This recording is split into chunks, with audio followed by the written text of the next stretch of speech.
As Brother Mo's figure dashed forward, he quickly lunged towards Su Chi, a cold gleam closely following.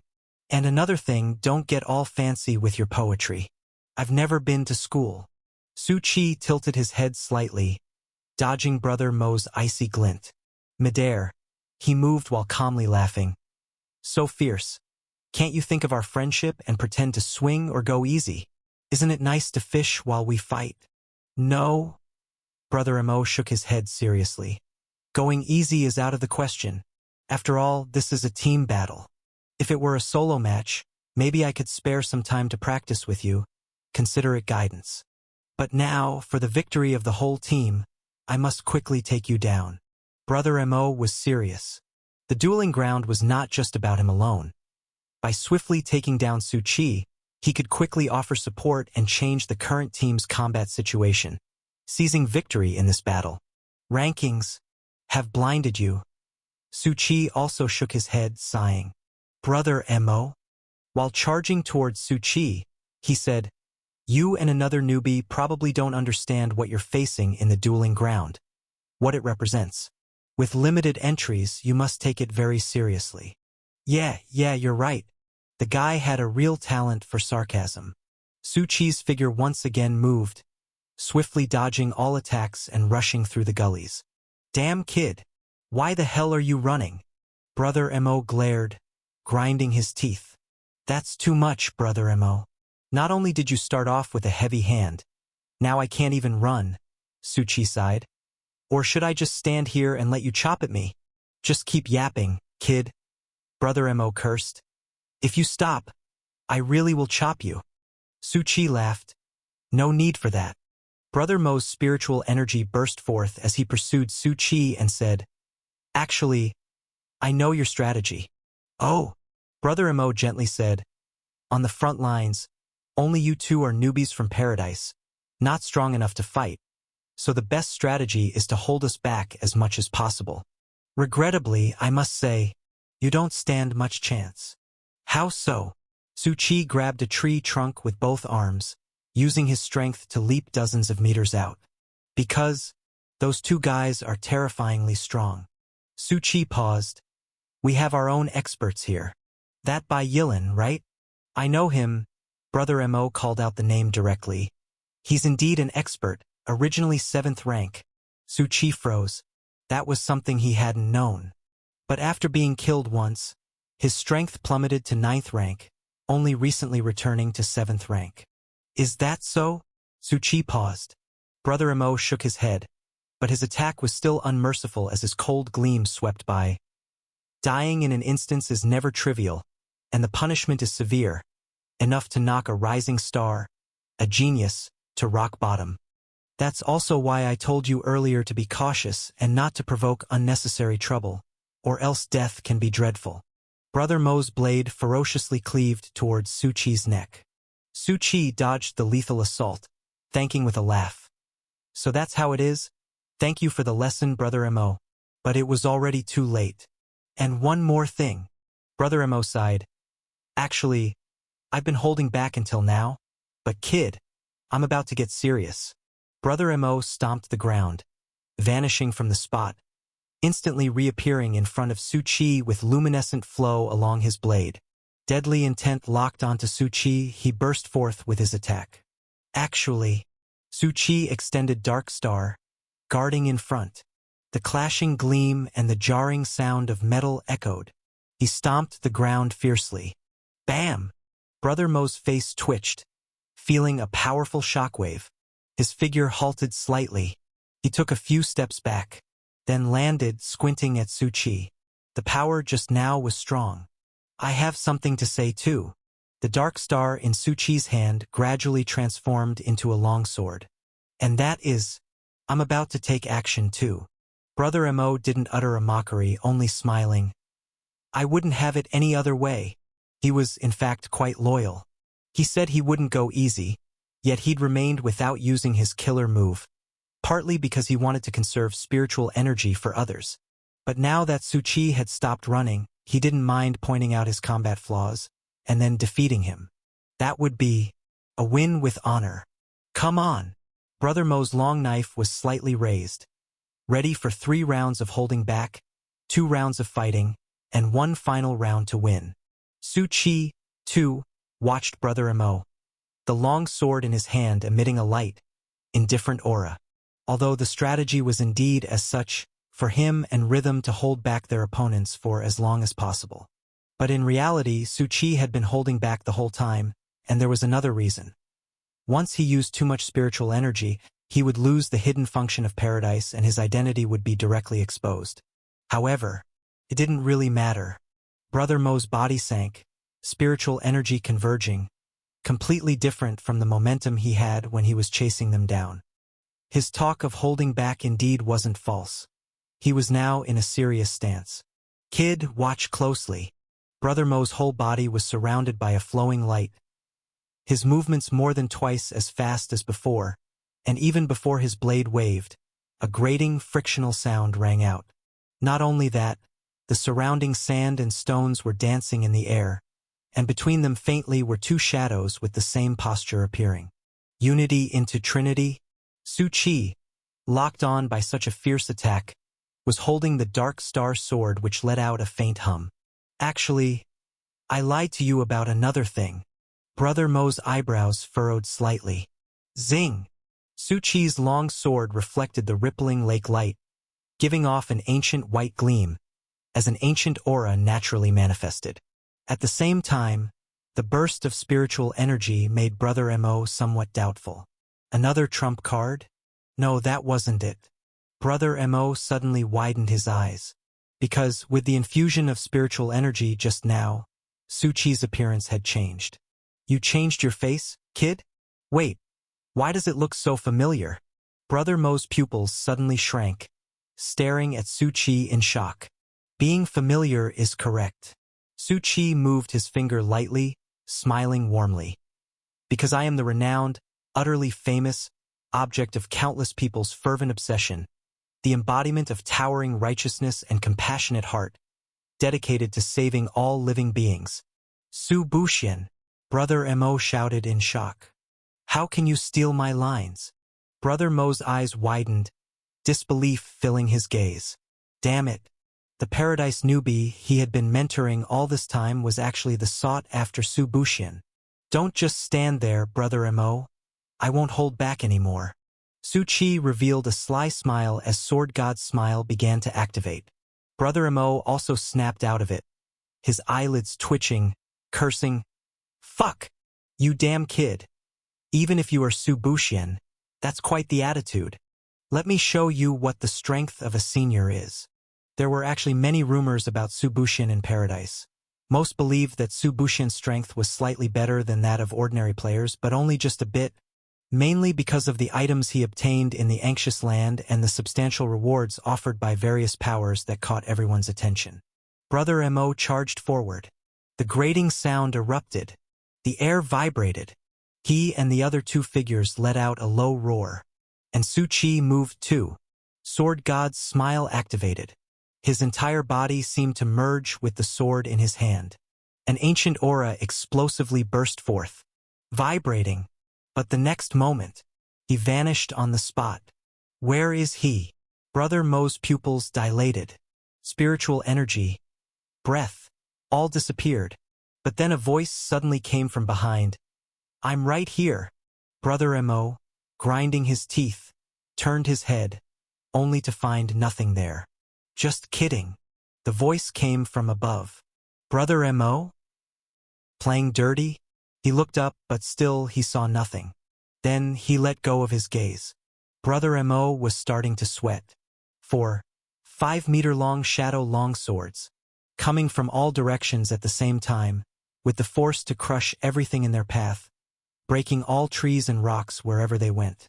His eyes widened. Su Buxian, be a person. Damn it. Boom. Shwa shwa shwa. The battle was still raging intensely. The frenzied, bizarre meatball collided thunderously with the blood-red elves. Giant axes and spiked hammers raised dust. Spiritual energy oscillated in the meantime. The dueling ground matched participants based on the same sequence level. After all, the gaps between sequences were vast, and PvP across sequences was often avoided, with spiritual energy being the most crucial factor. Spiritual energy represented condensed energy. Every move made was not only related to physical attribute but also intricately linked to the contained spiritual energy. Hence, aside from skills and other differences, many had researched and analyzed the pure spiritual energy, simply judging the burst strength of sequence based on the value of spiritual energy. Previously, the destruction level revered by the Abyss organization strength of 7th rank, obliterating a small village of no more than 100 people. 7th rank could easily slaughter the entire population of a small town. This was a more direct, albeit inhumane, way to show strength and weakness. And now, there were already 2 people on the field, exceeding the normal strength of 7th rank. Massive threads spread densely in all directions. His finger twitched, a cold smile on his face as he spat out a word. Countless ripples flickered. A massive influx of moving void shadows emerged, swarming towards Bai Yilan like densely packed wind blades. And Bai Yilan was no simple opponent. His hands gently clasped together, purple sparks in his eyes. Thunder feather. A shadow materialized behind him. Many feathers, flashing with shocking electricity, erupted powerfully, carrying him towards the glasses wearing man with the speed of lightning, rapidly closing the distance. Thunder entwined with the wind blades. As he dodged and weaved, numerous electrical flashes, accompanied by piercing sharp sounds, spread from the abundance of threads, targeting the glasses wearing man. Boom! Threads danced among the fingers of the glasses wearing man, triggering violent air bursts midway. Wave after wave exploded directly. His prowess lay in perfectly matching special abilities with various skills and equipment, utilizing invisible threads from start to end, yet bursting with various skills. The battle between Glasses Man and Bai Yilan had already intensified. Terrifying fight, turning the area within a 30-meter radius into scorched earth and ruins, their spiritual energy already outstanding among those in 7th rank. Bai Yilan, due to death penalty, also dropped to 7th rank, spiritual power 12,000. While the Glasses Man was around 14,000. At the same time, they weren't contesting numbers, but rather terrifying combat awareness and calculations during battle, and the play of skills, capturing momentary vulnerabilities. Naturally, their actions were far louder than others. However, in this aspect, Bai Yilan excelled even more, his former heights already those of a genius. Now, even though he had fallen, his awareness remained terrifyingly sharp, each magical maneuver perfectly synced with his body, his varied attacks seamless yet meaningful. The Glasses Man, on the other hand, found himself outmatched at a disadvantage. Shwa shwa shwa.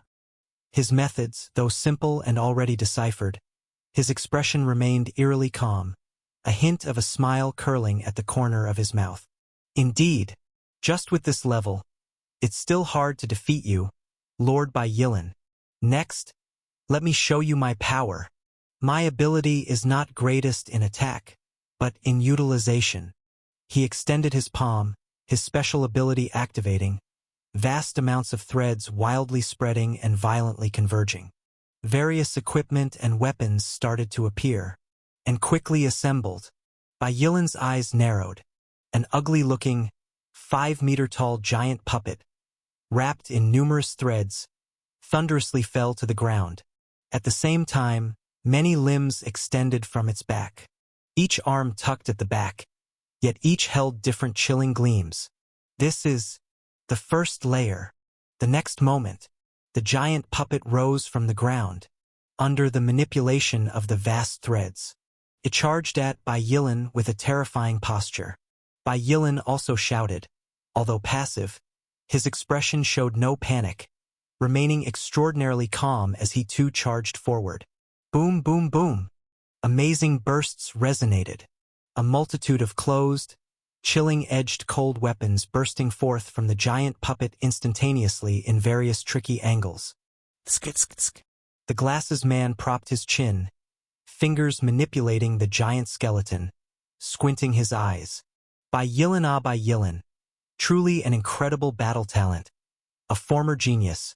The center of attention, having vast resources others envied. later obstructed, yet fell from grace. Discarded, left behind, inquired by no one. He softly narrated, seemingly intimately familiar with Bai Yilan's past, his eyes smiling non-smilingly at Bai Yilan. But even now, to see such a side, the dead genius seemed still not resigned. Bai Yilan was unfazed, his hands quickly joining, a large amount of magic emerging. Glasses Man smiled somewhat indifferently. Let me share a little secret with you. The past attempt to assassinate you was partly credited to our organization. Bai Yilan's eyes darkened slightly, a cool glint in his deep gaze. Boom, boom, boom. Terrifying magic could only shake the giant puppet, instantly replenished by new components. As long as its core wasn't harmed, the giant puppet would not be destroyed. Now you, having lost your sanctuary, once a genius select also lost, struggling arduously. The man with glasses operated the gigantic puppet with his fingers, muttering softly to himself. He looked into the distance. Just like your current team, scattered and fleeing, all suppressed and at a disadvantage. There's no hope in sight, nor is there any dignity. In a huge pit in the distance, Old Mo lay in disarray, staring blankly at the sky. Sue, why didn't you kill me? That move had created this massive pit next to him, which showed how powerful it was, and the only reason he was still alive was because Su Buxian had shown mercy. Because I'm a good person. Why do I just not believe that a good person who has tricked me 3 times and struck so harshly? He was in pain all over his body and still too weak to get up. Of course, Su Qi calmly said. Another reason is that you're too weak. Killing you would be meaningless. Old Mo widened his eyes. Damn it, help me up, and see if I don't stab you to death. Just kidding. Su Qi laughed. The most important thing is, whether you are eliminated or not, it doesn't affect my goal or the outcome here. Old Mo roared. How is that any different from what you just said? He tried hard to look around. Old Mo, what are you looking for? Should your junior help you find it? I'm looking for my knife. I'd rather kill myself than listen to your mockery. Su Qi smiled calmly. I really didn't mean that. My goal isn't you guys, it's something here. Hearing this, Old Mo was somewhat stunned. Something here? The projection of ancient paradise. Su Qi gently uttered these words, watching Old Mo's reaction. Sure enough, Old Mo's body slightly shook. He exclaimed in surprise, Projection of ancient paradise? Do you know about it? Of course. Old Mo paused. Lying on the ground he rasped. Every world generated in the dueling ground has a chance of encountering the projection of ancient paradise. And the content of the projections is, what is it? People. Su Qi paused slightly. Each person who appears in the world of the dueling ground has extraordinary combat awareness and ancient powers. Just defeating them would grant you ancient rewards. What does this have to do with ancient paradise? Because these people have never appeared in the history of the present world, and they act and fight much like the players, even using abilities like the item slot. So there is a saying that they were players in the ancient paradise. Of course, it's just a theory, not verified yet. Su Qi paused. I see. His previous questions were finally answered. Are they much stronger than the current players of paradise? Of course. Old Mo rolled his eyes. Is the gap between ancient powers and current strength not huge? It's like comparing a college student from 40 years ago to one today, totally different value. You are good with analogies. Nowadays, all the so-called geniuses, super rookies, rising stars in paradise, are rushing to enter the dueling ground. The first reason is the chance to encounter and defeat these projections, and the second is, Old Mo suddenly paused, speaking softly. The second point I've only heard through the grapevine. After all, it seems they want to elevate their ranks, then have a chance to interact with entities of the ancient paradise. I see. Su Qi mused softly. Old Mo's words were not mere hearsay. Despite his age, he was likely among the third or even the second batch of beta testers. Unfortunately, limited by talent and lack of resources, he had just been muddling through, indistinguishable from the masses. If your goal is the projection of ancient paradise, Old Mo sighed, I advise you to be sensible. Young people are always competitive and ambitious. Your biggest threat right now is our whole team, not some so-called projections. Only the victor has the right to challenge. He solemnly looked at Su Qi. And let me be clear, that guy with glasses is extremely strong. You just showed off using such a powerful move. That really wasn't smart. I bet that signature move of yours uses up a lot of energy, right? After all, although Old Mo wasn't top tier in strength, he was rich in experience, and this huge crater wasn't just a minor burst. It was clearly another ace up the sleeve. Young people are so impulsive. You already didn't have much spiritual energy, and now it's even worse. How are you going to fight those guys? Su Qi. Getting older really does make people preachy, just like old Huang. He checked his spiritual energy again. Did it use up a lot? Just about 2,000 or so. He could perform that move 30 times with his eyes closed. But still, Old Mo still lay back looking at the sky dome, his tone turning caring and steadier. Anyway, don't mind my rambling. Your identity is coveted by many, so being cautious and calm is always good. Deaths in the dueling ground have no penalty, but it's different in the instance. I've seen many so-called prodigies, brilliant stars, who after one downfall, disappear without a trace. And about everything here, I will keep it confidential. I won't disclose your features or trump cards. Old Mo said earnestly. So, Su Buxian. Old Mo suddenly paused. After all his talk, this guy seemed not to have responded at all.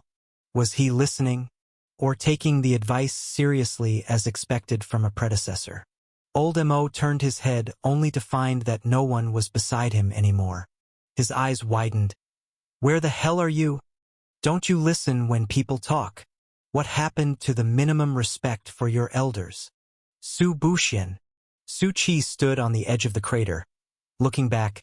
Stop shouting. I'm listening. Also, his pupils shone. Everything you just mentioned is inevitably going to happen because the poison zone is refreshing again. Reflected in his eyes, endless black rain was approaching from afar, rushing over at an even faster speed.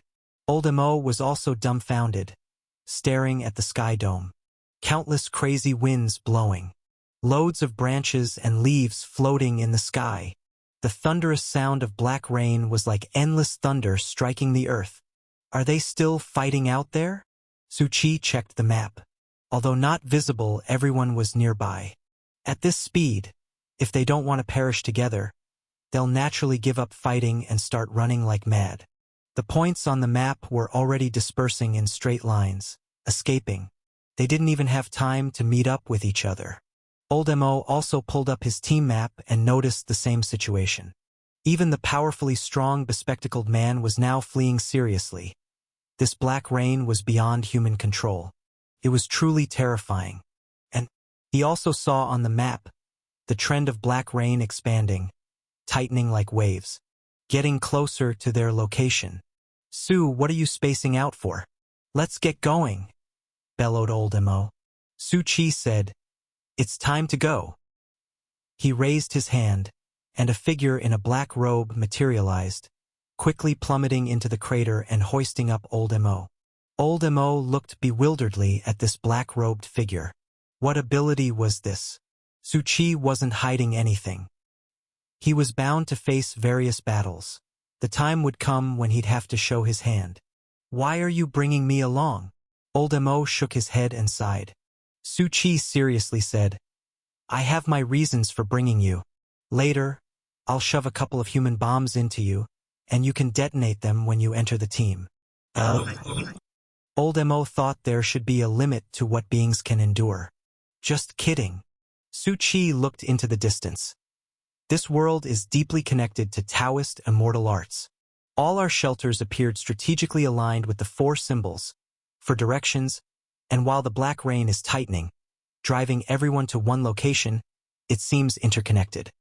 Anyway, old Mo, although you're definitely going to lose points, surrendering now is too soon. You'll have to hang tight for a bit longer. Old Mo, tired, really tired. The sound of the black rain became more and more intense, carrying with it an apocalyptic and world-ending terror. It contracted with tremendous speed, swelling ferociously. All the fierce beasts were fleeing in terror. Various strange creatures were howling, seemingly wary but also greedy for the power contained within the black rain.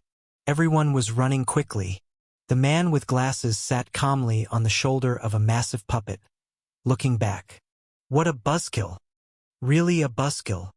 He was having a great time watching once celebrated geniuses run away like unwanted stray dogs, easily manipulated by him.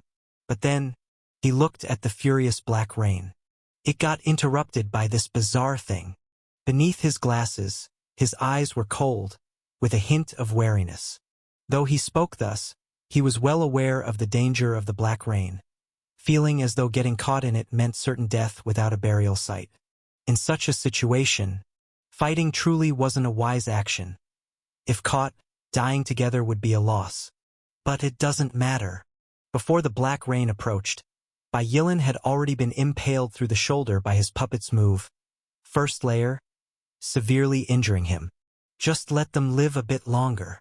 At this moment elsewhere, the man with glasses teammate, an obese man holding a huge hammer, stepped on the gravel road, his heavy body making the ground vibrate, suddenly paused and glanced at a large pit in the distance.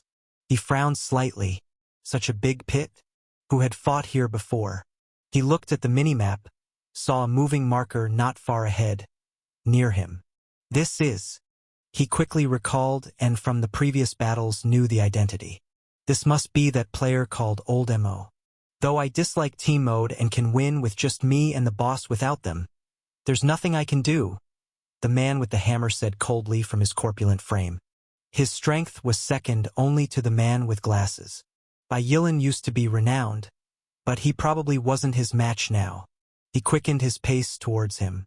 But as he got close enough to see him clearly, the hammer man's expression finally changed. Is it my imagination? To see my teammate and the enemy together. They seem to know each other. Interesting. His face, heavy with flesh, showed a cruel smile, and the hammer in his hand sparkled with vigorous Mars. Sorry then. Let me just finish this with one hammer. The others were hard to comment on, but he remembered the young man. He had previously swung a mighty sword energy, looking scrawny with seemingly the lowest combat strength among them. But that wasn't important. Strength crushes everything. Being able to kill one weak opponent was enough. A massive amount of spiritual energy was flowing in, the vast strength from his incredibly thick arm pouring into the hammer in his hand. Boom! Although his body was significantly fat, he suddenly launched into the air. And from the moment the spiritual energy was infused, Old Mo had already noticed him from behind, his face changing slightly. Be careful, Su Buxian. The enemy is here. Su Qi glanced at him. Get your stance straight. That's your teammate. Oh, right. Old Mo, now having regained some strength, was running away. Then it's fine. Just wait for your death. This is our team's second strongest character, in my opinion. Second only to that man with glasses and your team's Bai Yilin. The booming burst, accompanied by the vibration of the air. The terrifying strength was indeed different from ordinary players. The opponent's face still brimming with flesh as he sneered. Holding the hammer, he was quickly closing in. The terrifying spiritual energy was also gathering. You can tell the visual effects are ample, Su Qi noted.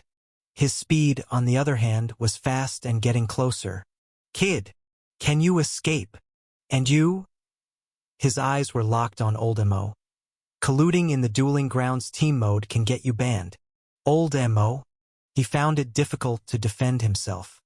Was this considered collusion? He had tried hard only to be firmly grasped by this guy. The fat man's hammer, even during his run, brought an oppressive air rushing towards him. Su Qi slowed his pace, eventually coming to a stop. What are you doing? Old Mo suddenly saw Su Chi slowing down, his eyes widening. You've used a lot of energy and played your hand. Not hurrying to escape and regroup, stopping now, do you still plan to fight? The Black Rain is right behind you, and he can only use one move. He won't dare to fight long. Why don't you run? Old Mo spoke extremely fast. He was truly anxious. Su Chi calmly said, Enough, stop yelling. Everyone has a fatal weakness. If one has supermodel-like great physical strength, then one attribute must be very weak. He raised his hand, aiming directly at the plunging, fierce-faced fat man with the hammer using blinding. Spiritual skill? The fat man laughed, an emblem of spiritual mark materializing on his body. I've got defense equipment. But the next moment, he felt as though something was spinning in Su Chi's eyes, his expression trembling slightly because the defense equipment on him didn't work at all. All his senses were deprived instantly. Boom! In Su Chi's hand appeared a dark star version of the Thunder Hammer, which was enhanced not just in appearance but also in its previous thunder attribute under the power of Dark Star. He held a silver square head hammer, with chaotic patterns quietly emerging on it. Then, lightning suddenly appeared. Directly, Su Chi gently raised his hand, and it burst forth. The terrifying lightning made the ground shine brightly in an instant. Boom! Big Hammer Brother's body suddenly froze, and under the massive lightning, he let out a painful silent roar. Continual smoke burst forth.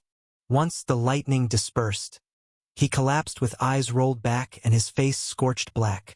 Old Mo dumbfoundedly watched this fallen guy, then blankly looked at Su Chi.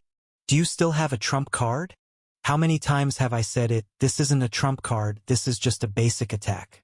Coolly, Su Chi summoned another black shadow, directly reaching out to grab the fat man and dragged him across the ground as he started to run. Let's go, we're almost to the final area. Old Mo. He felt that the outside rumors were completely understated. This guy was something else. At this very moment, Bai Yilin, his white clothes stained with blood, his complexion pale, but his eyes still calm, was also rushing, dragging his injured body. There was nothing much to say. Because of one death, everything obtained was taken away, all past was crushed. Presently, everything had to start over. No one would invest resources in him again, and because of his former title it all brought him obstacles, whether in the dueling ground or in an instance people were watching him. Now, this temporary team also seemed like a slow death. The glasses-wearing man was exceptionally strong, possessing some unusual powers. He glanced at the small map. It has shrunk to the central area. His teammates were very close, all within a kilometer nearby, which meant other people were around too. More importantly, Black Rain was still continuing, seeming to entirely envelop this place. Boss! Giant Axe, Butterfly, and Rhythm, the three of them had already regrouped and were suddenly wide-eyed, looking toward Bai Yilin from a distance. Your injury. It's nothing, keep running, Bai Yilin said resolutely. The speed of Black Rain was accelerating, already leaving them no time to linger. And at the same time, they soon saw the enemy's bald silver hand and the man with glasses sitting on a giant puppet's shoulder, looking down at them. The man with glasses just coldly glanced at them, not choosing to attack, because Black Rain was already behind them, less than a kilometer away and with a speed of 70 meters per second, rapidly closing in. More importantly, the man with glasses could see that this duel ground had something special about it. The signs present seemed related to the central area with a high probability, possibly encountering the ancient paradise projection. And while everyone was at different positions, they were moving very quickly, soon reaching the final central area. Their expressions changed at this moment.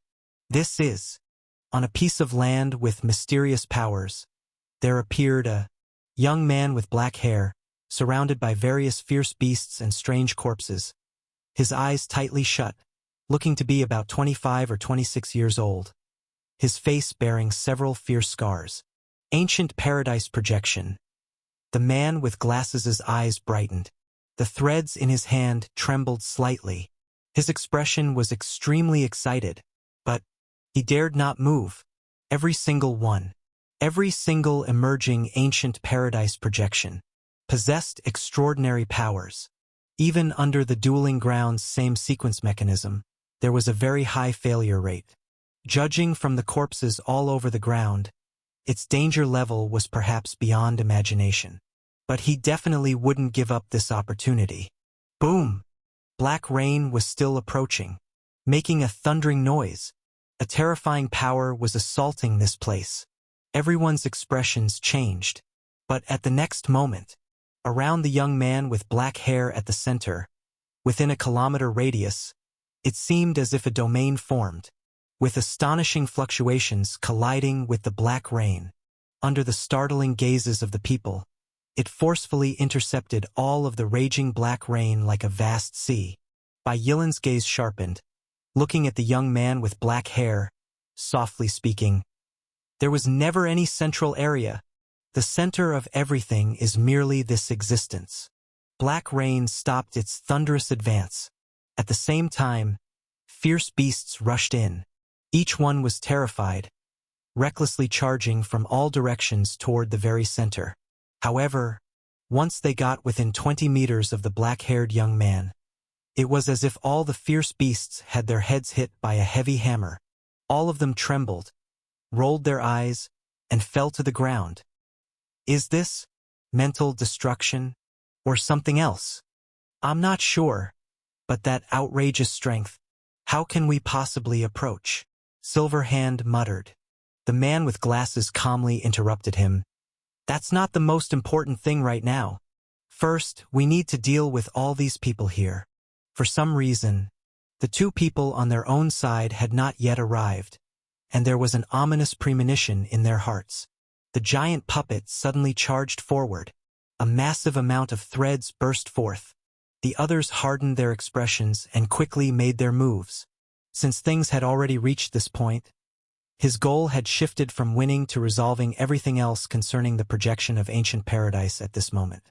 He didn't drag his feet or dawdle. The spiritual energy of the man with glasses surged tumultuously as he controlled the giant puppet to charge at Bai Yilan. He wanted to deal with this guy first. The others would be easier to handle. Bai Yilan's expression tensed, his hands forming seals, magic activating. But at the next moment, his shoulders stiffened severely, and the piercing injury made his ceiling chaotic. Boss, be careful. Butterfly and Giant Axe's expressions drastically changed, but they were intercepted. Rhythm couldn't go forward to defend either. His trump card had already been used just now and was currently cooling down. Just then, a black shadow holding a segment of a black staff broke through the air directly. With a boom, the black shadow, rippling like ripples. Boom! It actually blocked the giant puppet's attack outright. Even Bai Yilan was somewhat stunned, looking at the figure in dark clothes in front of him. You are? The other's voice was hoarse, speaking with a bit of awkwardness. My name is Gone. Especially dispatched by our sect hierarch. To prevent your death, you have a powerful talent that has already fallen. You need an opportunity. Bai Yilan paused slightly, his eyes a bit puzzled. Sect hierarch? Opportunity? Gone looked toward the distance. Boom! A huge, bloated body was heavily thrown to the ground. Su Qi stepped onto the ground. Old Mo also appeared next to him, looking disheveled. Sorry. I'm late. Got held up on the way. Everyone's expressions changed from surprise to shock upon seeing the chubby body, and upon seeing Su Qi, several people's pupils sharply contracted.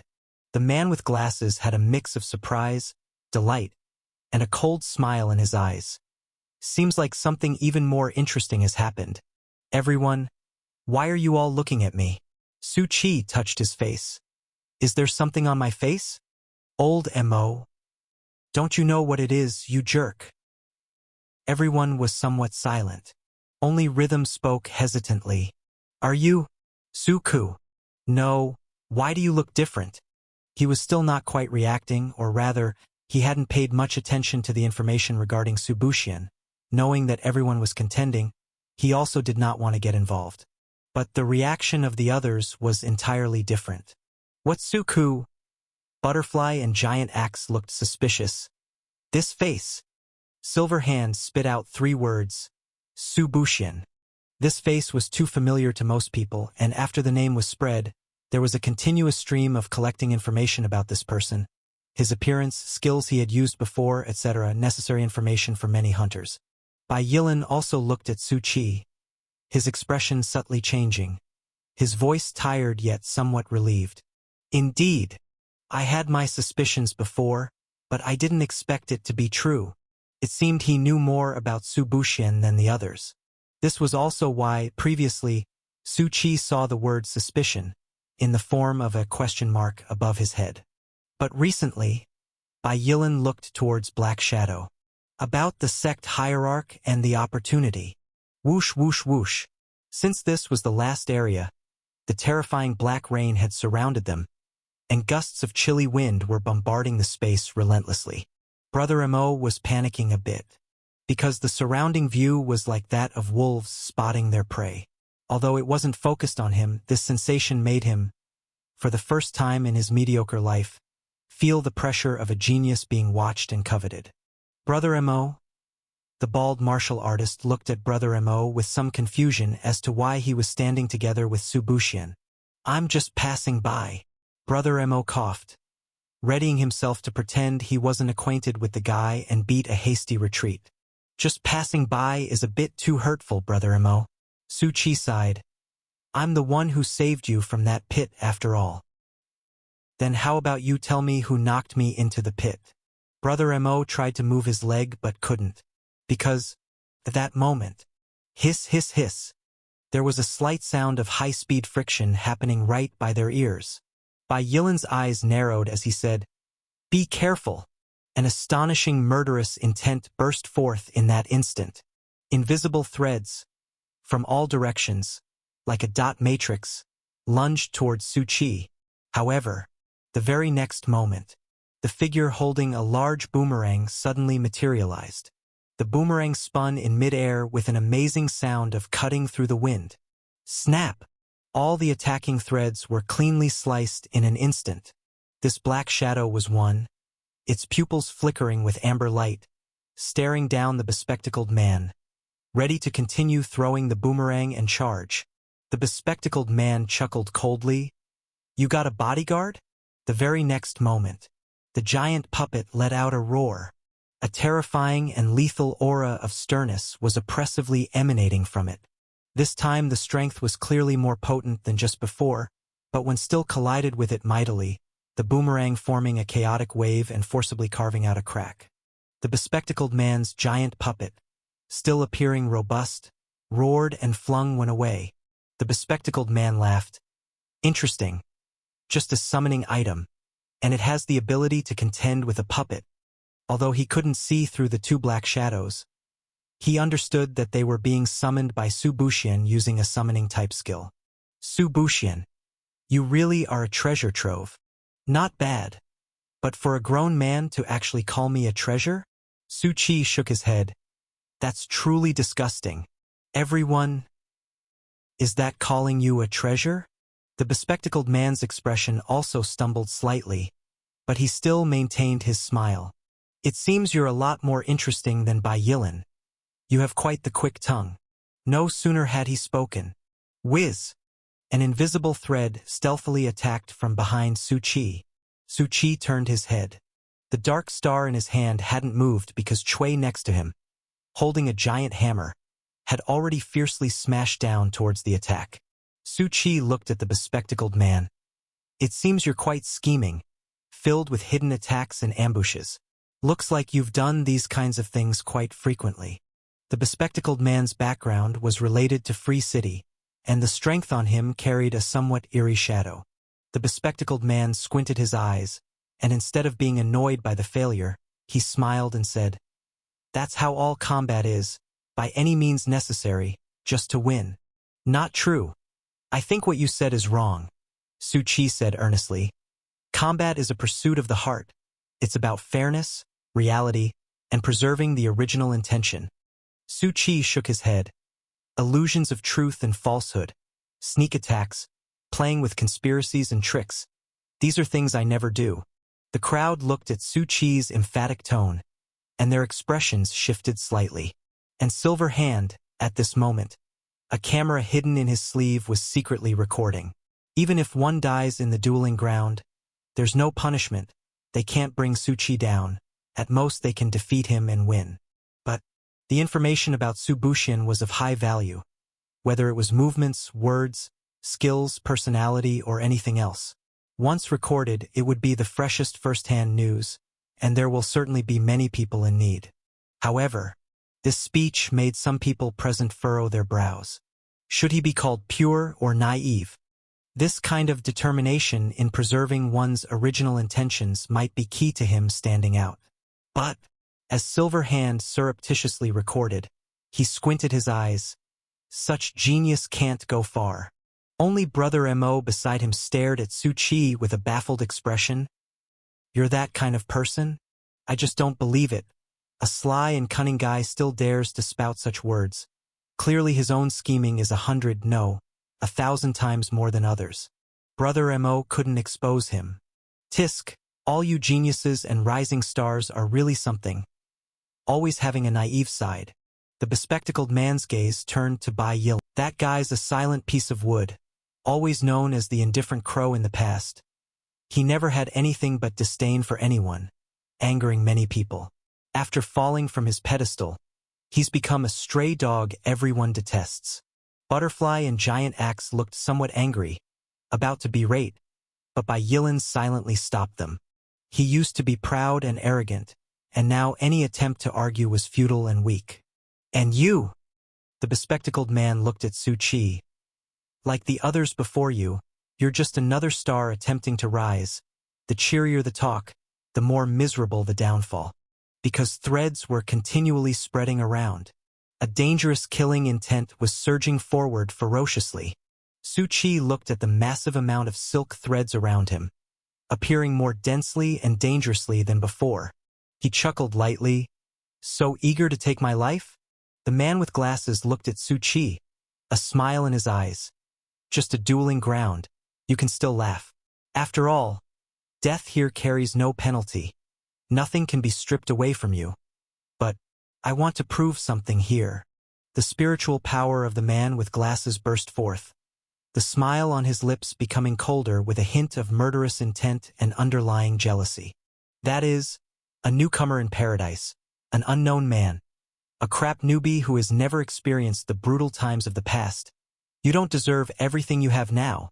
Although these words came from the man with glasses, they instantly struck deeply into the hearts of Silver Hand, Bald, and the others.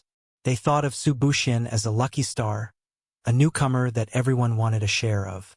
This was because these old-timers from paradise had grown up through step-by-step brutal killings, endured too much suffering, and fought countless thrilling battles in instances with zero tolerance for errors. In terms of mentality, they were utterly different. These public test players, who had never truly experienced death, claiming to be new stars was ridiculous. Now, the man with glasses restrained his smile, looking coldly at Su Qi. I want to kill you here.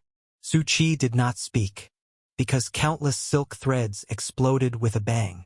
The air shattered, already surging tumultuously towards Su Qi. The power of the man with glasses was even more formidable than before. Bai Yilan's eyes narrowed. This guy had hidden his strength when dealing with him. Bai Yilan said, "Help him." Butterfly and Giant Axe reacted instantly and decisively took action. Although the person was Su Buxian, the sought-after newcomer, they were still a team in the dueling ground. Rhythm was even quicker. He had already charged out before Bai Yilan had spoken. Damn it! I don't care about all this Su Buxian or new star nonsense. Picking on our paradise public test newcomers. Picking on the person who cooks for us. That's not okay. Rhythm cursed. Let them see that we new players also have impressive strength. A massive burst of spiritual energy exploded from him, activating his trump card. Hollow Island. Under Rhythm's roar, a phantom appeared on his body, the reflection of an island, enveloping him with its power. I am the staunchest shield. As Rhythm spoke, His eyes suddenly widened. A massive puppet made horrifying whirring sounds. A long spear streaked with amazing silver light, speeding through the air toward him. Terrifying power. It sent him flying. The defensive phantom also collapsed immediately under this strike. Butterfly and Giant Axe's faces changed drastically. The power of that strike was terrifying, but they had no time to ponder, because more dense and frightening silk threads were swooshing toward them with 10 times the previous ferocity. Bang! Bang! The two could only hastily raise their defensive skills, but the next moment were sent flying. Their arms shattered, spewing fresh blood. Bai Yilin's eyes trembled slightly. What kind of power is this? Ignoring his own injuries, he used all his remaining spiritual energy to unleash his final magic. The man with glasses was already prepared for this move. The giant beasts, although still in a stupor, suddenly moved, rushing at Bai Yilin and explosively bursting. Old Mo, Bald, and Silver Hand were shocked by this scene. So strong! Those silk threads could even control the beast's internal spiritual energy and make them explode. This ability was too terrifying. No wonder he started looking down on us, even if he was alone. Bald spoke tremblingly. He could annihilate the opposition. The man with glasses had a dark gleam in his eyes, filled with bizarre cunning. Foolish idiots. You don't know what real power is? Unable to speak, Bai Yilin now sat on the ground far away, breathing heavily. His magic allowed him a successful shift, but at the same time, his spiritual energy was depleted, leaving him barely hanging on. He wasn't lacking in magic or offensive and defensive skills, but in spiritual energy.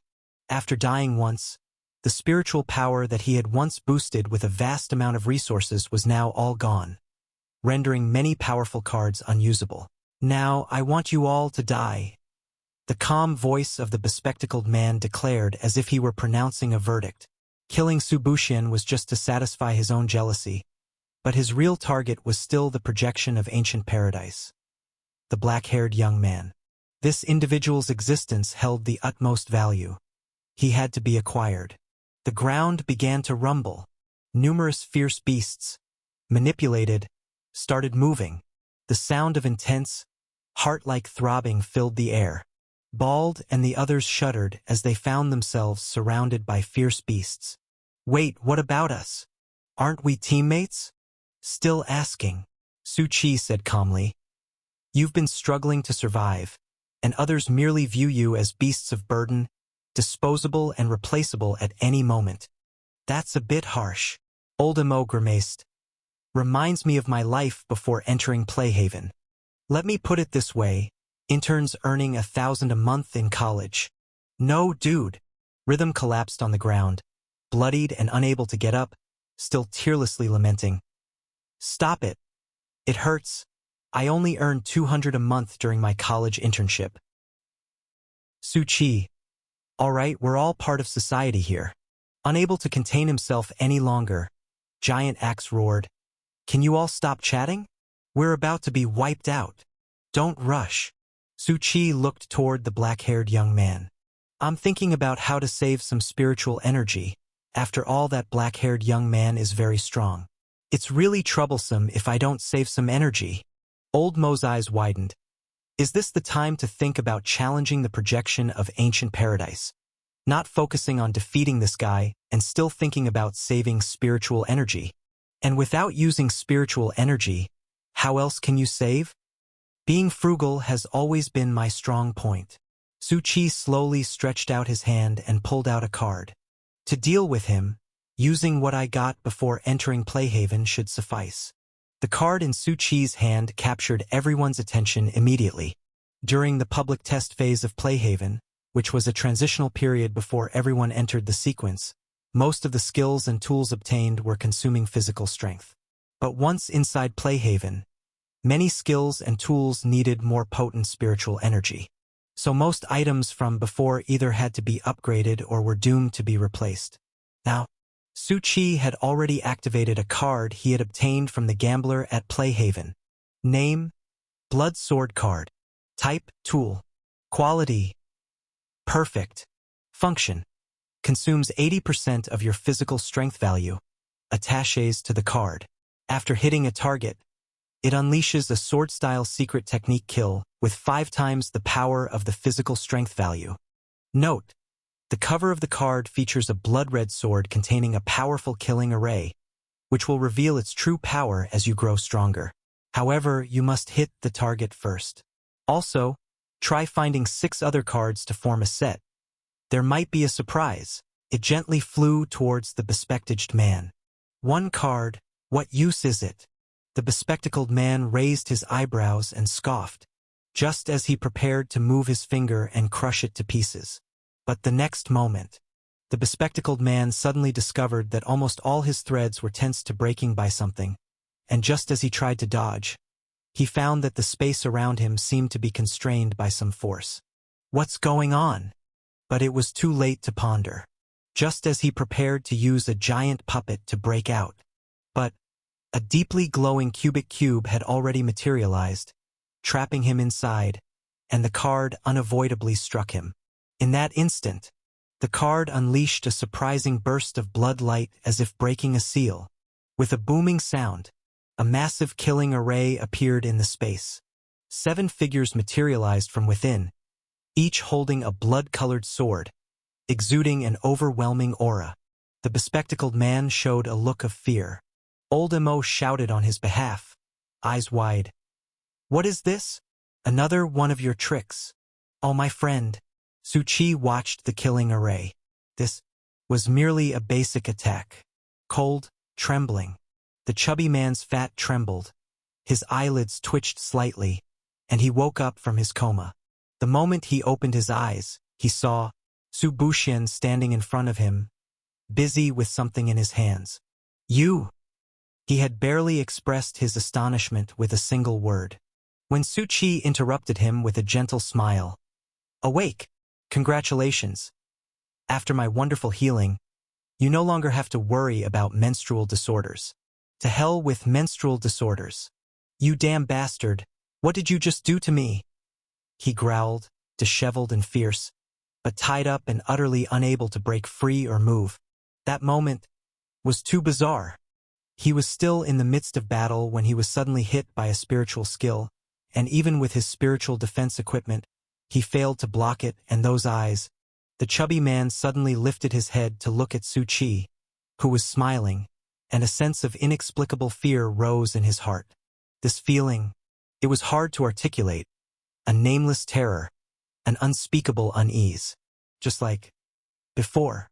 He and his boss had the fortune to participate in a meeting between the organization and the Abyss, and of course they were just minor characters standing far off, not worthy to be on stage. And at that time, everyone was half kneeling on the ground, looking respectfully toward the Abyss, where a phantom appeared that gave him the same sensation. And that phantom seemed to be a significant entity of the Abyss, beyond their reach to make contact. Only known that those in the organization held it in high regard, and some sort of cooperation was reached between the two sides. He had also occasionally heard someone respectfully address it as venerable. Ah! The chubby man suddenly came to his senses and screamed as he saw Su-Chi's knife drawing a wound across his body. What are you doing? Su-Chi calmly replied, Good question. The background and rules of this world are not just thrown together willy-nilly. And while it still focuses on combat, there are hidden details. The chubby man was puzzled. What the hell are you talking about? I mean, the projection of ancient paradise is like an Easter egg.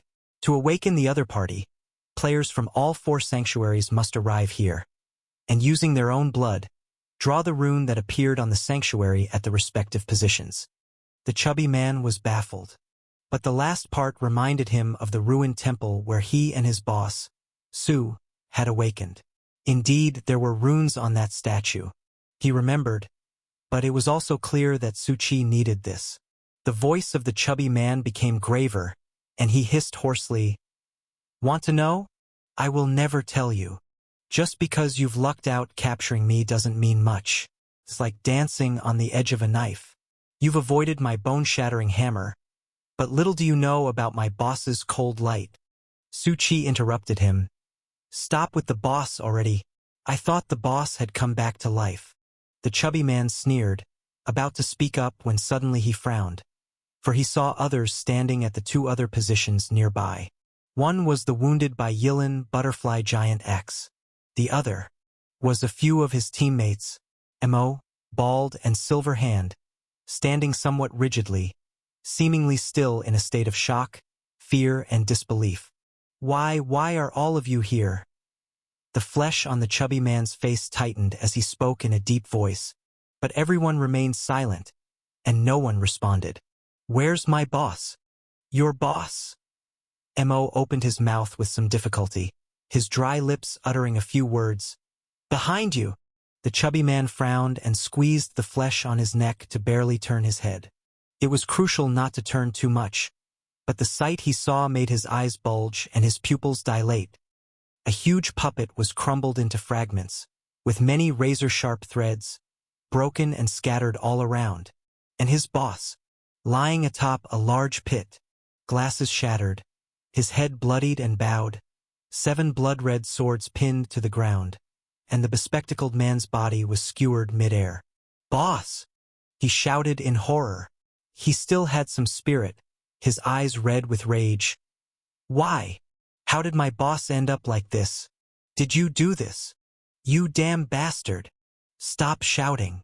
Su Qi's knife directly pierced his shoulder, dabbing the blood that spurted out. Then he began to trace the rune on the ground, not needing any other information, having already acquired the pattern of the rune from the bespectacled man. Making me look like the bad guy. Everyone? Really though, seeing these circumstances and his current appearance, they all felt a chilling unease about Su Qi. The chubby man struggled frantically but was tied up tightly. He looked down and realized why he couldn't break free, because what tied him was none other than his boss's threads. Damn it! Damn it! Su Qi ignored him, his knife quickly tracing pattern after pattern on the ground, and the others began to bleed, tracing out the runes they had seen earlier in the sanctuary according to their recollection. Su Buxian, a weak hissing sounded feebly. It was the bespectacled man. He wasn't completely dead yet, but his spiritual energy was nearly zero, his vitality teetering on the edge of death, unable to muster any resistance. The chubby man heard the sound. His face lit up with joy, ready to shout, "Boss!" He screamed in pain, because Su Qi's slashing blade had once again pierced through his scapula. He laughed and said, "Sorry, you're too fat and bleeding too little." And he looked at the man with glasses. "Four Eyes, have anything to say?" The man with glasses, with his deep-set eyes and pale face, stared fixedly at Su Qi and coughed, spitting out blood, yet with a grim smile. "We will be watching you closely. You have no idea what you're about to face. Your checkmate will be everywhere." Next, the man with glasses actually used his last bit of spiritual energy. He manipulated the threads to come out, and the obese man, seeing this, had a madness in his eyes as spiritual energy surged within him. Threads suddenly pierced through the man with glasses' head. The obese man's body suddenly inflated. One chose suicide, the other chose self-destruction. What horrible madness and resolve! Butterfly murmured to herself. Even if they faced a checkmate in the dueling ground, they wouldn't choose to end it this way, because there was the option to surrender. Decisive and straightforward, truly worthy of the Abyss faction. Su Qi murmured to himself. Their allegiance clearly lay with the Abyss, taking a completely different path, opposite to the present world. At this moment, Bai Yilin had finished sketching the runes and limped towards Su Qi. "Their words just now were not without aim," Bai Yilin said calmly, his speech straightforward as he gently began. "Although you're a new player to Paradise, you should have some understanding of the Abyss Camp." Su Qi, "I've learned a bit. The core of Abyss Camp is naturally the Abyss Church, and the rest are powers, organizations, and instance worlds with various tight connections to the Abyss Church. From the strongest to the weakest, from the highest layers to the lowest, they're almost as dense as splattered ink. Long since murky beyond clarity." Bai Yilin calmly looked at the corpse of the man with glasses. "And from what I understand, Their organization has joined the Abyss Camp and is different from other peripheral organizations. The majority of the Abyss Camp have only totems that provide them with strength, and they don't even have the qualifications to contact the Abyss Church. Having a tattoo means being a part of the Abyss, even if you are just an ant. But once you grow, you have the qualifications to contact personnel of the Abyss Church. Their organization has latched onto the Abyss Church, and not just that, they have latched onto one of its high-standing and terrifying members. Su Qi paused, interested. How do you know this? Bai Yilan spoke softly. I have a friend. He's been collecting information on this. A terrifying existence? Su Qi asked curiously. How terrifying? But Bai Yilan paused, shaking his head. I don't know. Everything about the Abyss is massive. The powers of the 10,000 realms of the present world are omnipresent. And what can be predicted is that the checkmate he just mentioned is not just alarmist talk. Su Qi could tell that Bai Yilan coming over to talk about this was to return a favor. He was a past genius, possessing a pride and dignity that could not be destroyed even by his fall. So, that's why he straightforwardly revealed so much secret information, to repay the favor for Su Qi saving his life just now. But Su Qi wouldn't accept it. This bit of information was of little value to him. He was an old hand in the Abyss. Anything else? Su Qi asked gently.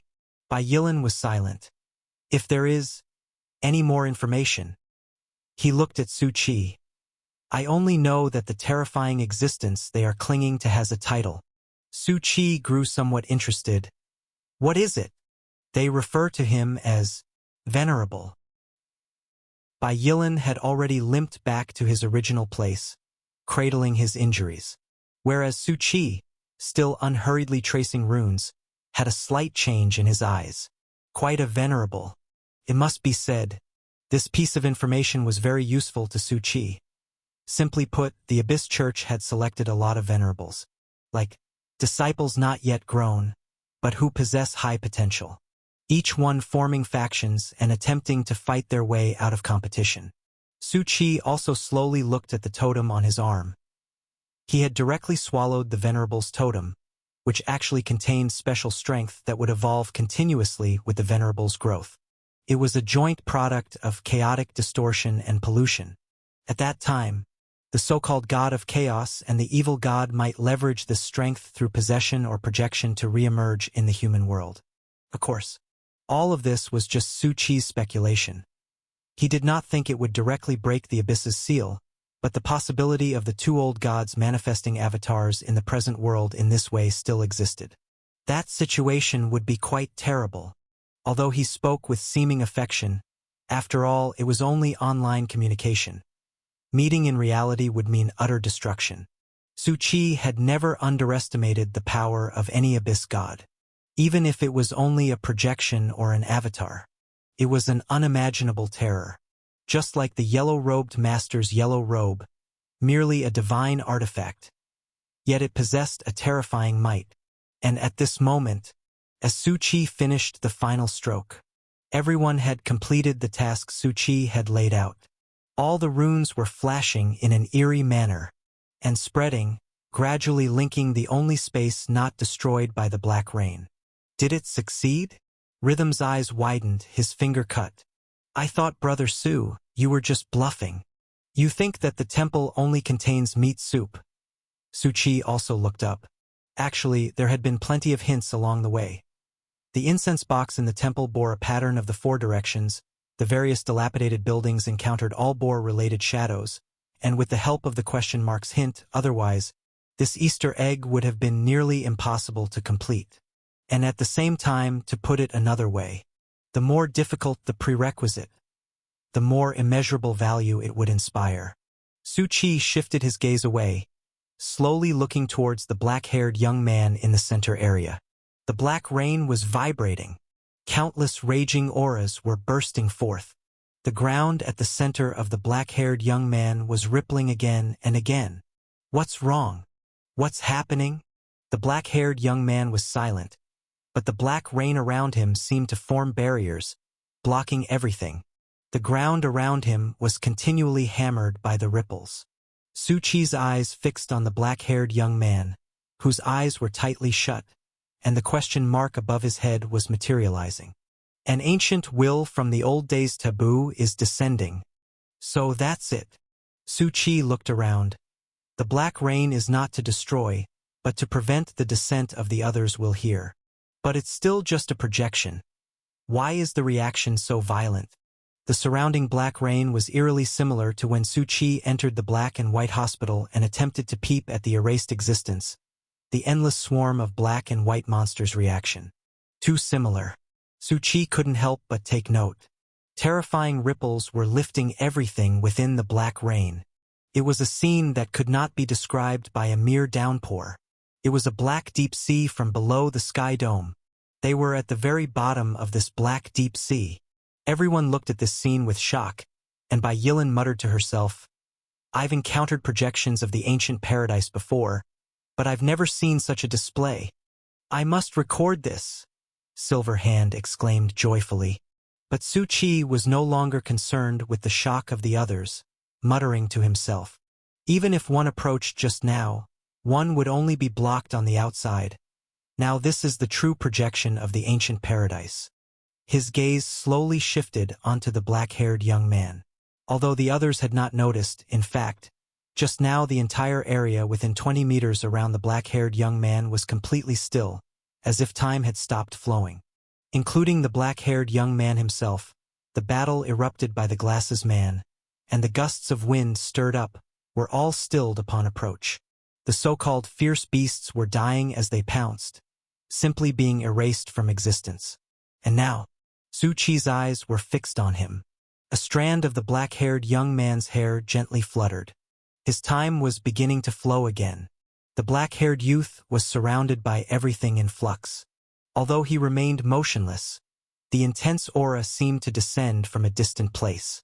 His hair was dancing in the fierce wind. The endless black rain also bombarded furiously. Everyone looked at this scene with astonishment and suspicion. What terrifying might! Just who was this black-haired youth? Bai Yilin's expression was also incomparably solemn. Although the records of the ancient paradise projection mentioned some powerful beings, none had ever been this terrifying. Su Chi looked at the other party. Even if it was the so-called ancient paradise projection, a mysterious existence with no history or past, Su Chi still saw a question mark above the black-haired youth's head. The non-existent. What is meant by the non-existent? The only term Su Chi could think of was old days. However, now was not the time to explore this. Dueling ground Easter egg has been successfully triggered. Ancient Paradise projection is in the process of descent. The original PvP mode has been changed. All players can jointly challenge this existence. With no penalty for failure, rewards will be given based on levels of combat participation. The player with the highest participation in defeating it will receive a special reward. Indelible note. All players please be aware. This is a heavy consequence. When you come into contact with it, you will attract the most ominous misfortune. Indelible. Su Chi paused, looking at Bai Yilin. Does it mean that every encounter with an ancient paradise projection comes with such a prompt? Bai Yilin nodded. Yes, but it's not just that. He turned towards the black-haired youth. It's said that everyone who has defeated an ancient paradise projection has obtained some information, and this information is extremely valuable, considered top secret, and has yet to be revealed. No one knows why. Maybe, perhaps maybe, it's because this information is extremely dangerous? A hoarse voice gently spoke up. What's dangerous about information? Lao Mo had been listening the whole time and shook his head upon hearing this. That's uncertain. The spark that ignites a prairie fire begins with just a tiny flame. Lao Mo was just about to retort when he suddenly paused. Wait! Who is speaking? He raised his head only to find. The speaker was none other than the black-haired youth at the center, his eyes slightly profound and smiling, but the scar on his face brought a chilling terror. Everyone watched the black-haired youth with incredibly solemn expressions, gripping their weapons, feeling both excited and nervous, maintaining caution and wariness. Only Su Chi looked curiously at the black-haired youth. What do you mean by what you just said? The origins of the other party were unknown, but his words seemed to hint at something. It seems you're quite curious, eager to know some ominous things, youth of later generations. The black-haired youth showed a trace of a smile. Su Qi also smiled lightly. Maintaining a strong desire for knowledge is why I was able to solve countless cases in elementary school and establish the junior detective team on Mihua Street. You think we haven't seen Detective Conan, right? Rhythm shouted angrily. The black-haired youth paused, squinting. Conan, he murmured in a faint voice. That name sounds vaguely familiar. Unfortunately, no one heard it. All right, it's about time to get ready. The black-haired youth's eyes held a depth of black and white, narrowingly slightly, as if he was getting accustomed to his body and breathing in fresh air. Youth of later generations. He revealed a smile at the corner of his mouth. If you want to know more, gain more, then now, please defeat me. As soon as these words were spoken, everyone shuddered, because the black-haired youth's smile was gone. The warmth of moments ago replaced with a more disquieting ferocity. No words. Everyone moved in an instant. Go! No need for too many words. This ancient paradise projection held an astonishing past and was a formidable force. Although no one knew who he was, with such power, they all had to give it their all.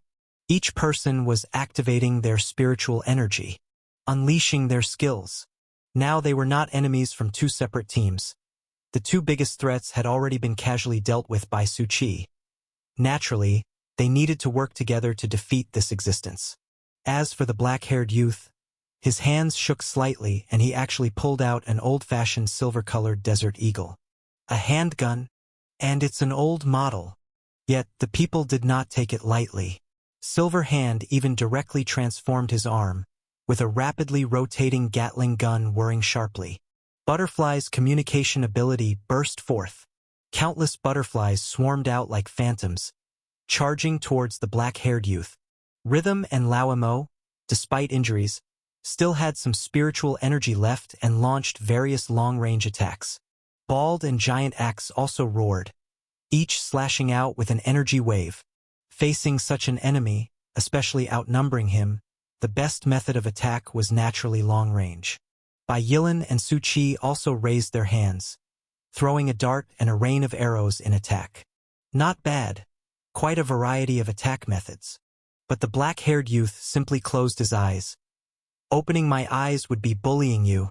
So arrogant. Silver Hand growled lowly.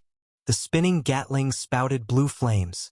The blazing tongues of flame, like a demon, shot fiercely towards the black-haired youth. The black-haired youth's entire body, with a terrifyingly quick reflex and stance, ducked down, amazingly dodging all the bullets.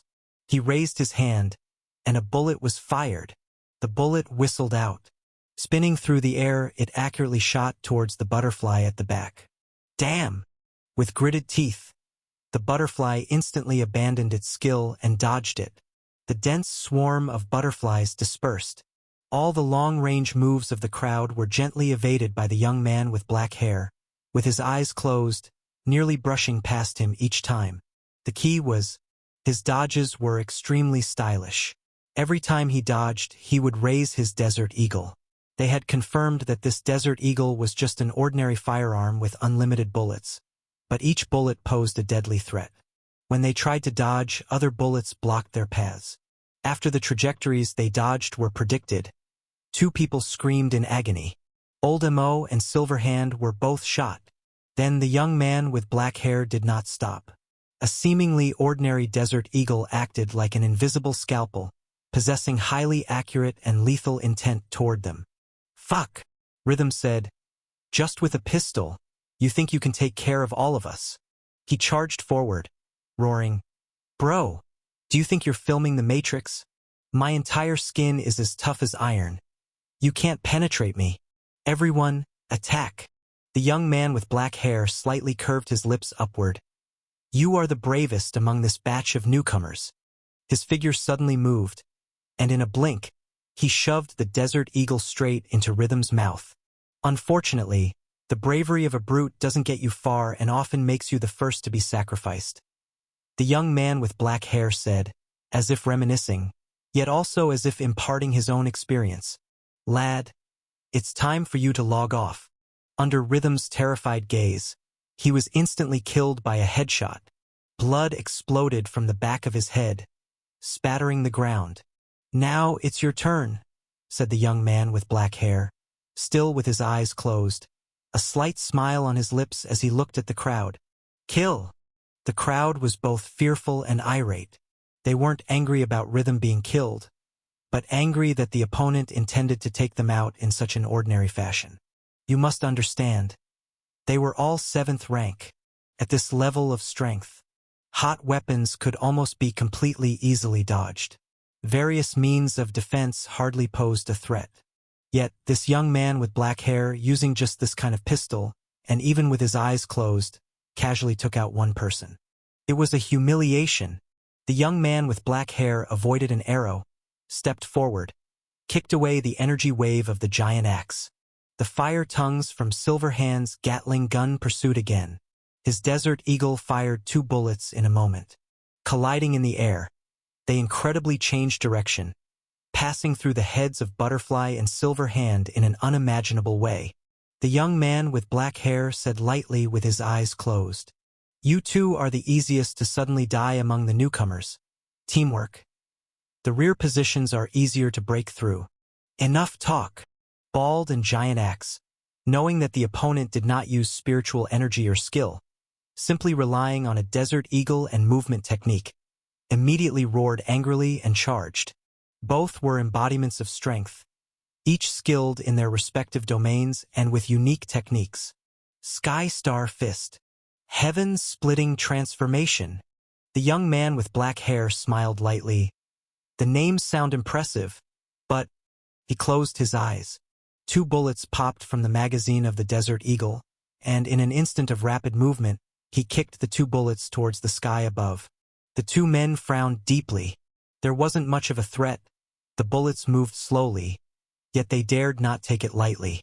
However, the next moment, 2 more bullets were flung from the barrel. The bullets, with lethal intent, targeted their hearts. Block! Instead of dodging or avoiding, they focused their energy on the vital spots they were targeted at. But the 2 bullets did not strike in midair. Instead, they hit the bottoms of the 2 bullets that had just been kicked into the air. As the gunpowder exploded in an instant, the bullet heads were propelled out forcefully, striking their vulnerabilities from extremely tricky angles. The reason why 7th rank need not fear various hot weapons is because their reaction speed is fast enough, and they can gather spiritual energy for defense, but now, it was as if their whole bodies were full of openings. Pop! Pop! 2 sprays of blood exploded. The 2 clasped their necks, their eyes wide. Fatal damage, bypassing physical strength, directly reducing vitality. As long as a fatal spot existed, even a god's assassination could be accomplished, let alone for these 2 7th rank individuals. They wanted to say something, but they could no longer speak. The young man with black hair raised the Desert Eagle again, aimed at the 2, with eyes still closed, yet revealing a trace of a smile. Among the newcomers, you have strong individual strength, but tend to fight alone, dying from various unseen malicious strikes. Bang! Bang! 2 bullets instantly ended their lives. They collapsed thunderously, leaving only dead bodies. The wind was noisy in this area, yet it seemed so silent. The young man with black hair closed his eyes. His lips slightly moved, revealing a smile. "How about you? Aren't you coming? Or have you already given up?" Old Emo didn't stand up front, coughed and said, "I'm already tired. Let the young ones handle this, I'm stepping back." Su Chi patted his shoulder. "You are the most cowardly among this batch of newcomers. Buxian, you little brat. None of your business. Moreover, should you be the one to say this?" Old Emo roared. "You're the most shameless one among these newcomers too. Su Chi, Liao Zan, who the hell is praising you?" The young man with black hair watched the 2 bicker, his smile slightly changing, as if recalling something. Then, his gaze turned to Bai Yilin. "And you?" Bai Yilin's expression was solemn and serious. I know I am no match for the senior alone, and even if everyone combined their strength, we couldn't defeat him, so I have a bold request. Go on. I want to fight the senior one-on-one, and I ask that the senior also use his own strength. The dark-haired youth looked at the handgun in his hand and smiled. Isn't this considered my strength too? Everything can become strength. All right. Bai Yilin nodded seriously, his hands rapidly tapping over 10 times on his own acupoints. Spiritual energy was surging and a large amount of magic spread over his body. I will make the senior use his true strength. He looked apologetic as he turned to Su Qi and Old Emo. And sorry, both of you. No need to apologize to him. Su Qi pointed at Old Emo. He has already given in. Old Emo. And no need to apologize to me either. Su Qi watched as his own strength burst forth in a surge, covered in various magics, and Bai Yilin's hair turned white as if bearing a great cost. Use all your strength and I'll learn a bit more information. Consider it the initiation trial I mentioned earlier. Old Mo's eyes widened. I knew this guy was shameless, talking about initiation, yet Bai Yilin was taken aback, then softly chuckled. All right. Then he stepped forward. Also, actually, I am the one who is the most naive. Su Qi and Old Mo paused, remembering the man with glasses who criticized those geniuses who followed their fighting instincts. And this statement was Bai Yilin's response to himself. Bai Yilin's body flashed with white brilliance, his white hair standing straight up as if he had activated the 8 Gates escape armor. He charged forward with a boom. Earlier he said he practiced both physical and magic arts, but he has always used magic and now… Su Qi looked over. He has started using physical arts. He admired Bai Yilin. This fallen genius, this abandoned wanderer, still possessed infinite potential, although no one dared to invest in him after his downfall. After all, as the man with glasses said, there were too many dazzling newcomers on this path. Kill! Bai Yilin yelled fiercely. The dark-haired youth smiled faintly, swaying the desert eagle slightly, undisturbed. Meanwhile, Old Mo watched the two fighting, his eyes widening. Bai Yilin was extremely powerful. It seemed that there had previously been no opportunity to use such a trump card. But now that it had burst forth, the power was not much less than that of the man with glasses. Of course, he didn't know what the cost was. And the dark-haired youth, perhaps because of the other's display of strength, or Bai Yilin's extreme cry of life, finally slowly holstered his Desert Eagle and started to use his spiritual energy with a slight smile. Seeing this, Old Mo even felt his eyes well up with tears. Su Buxian, watching this gets my blood boiling. I want to jump in too. Well, why don't you then? Forget it. I can't ruin Brother Bai's battle of honor.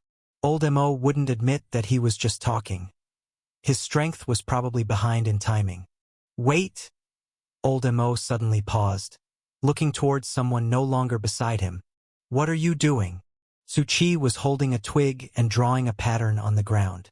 He's very strong. Stronger than I expected. Isn't that obvious? Old Mo paused, watching the fight. Brother Bai has burst out with full strength, still unable to inflict any damage on the dark-haired youth, who seems to have used only a small part of his strength. And that's just his projection. It's hard to imagine how terrifying his real strength might be. I was planning to surrender right after watching your fight. That's good. You are the most rational among the newcomers. Stop using his own gimmicks. Old Mo roared. And what on earth are you drawing? Isn't he very strong? Su Qi continued outlining the pattern intently. So I'm summoning God. The black-haired young man indeed had surpassed Su Qi's expectations. According to what others had said, although projections of other paradises were powerful, they weren't absurdly so.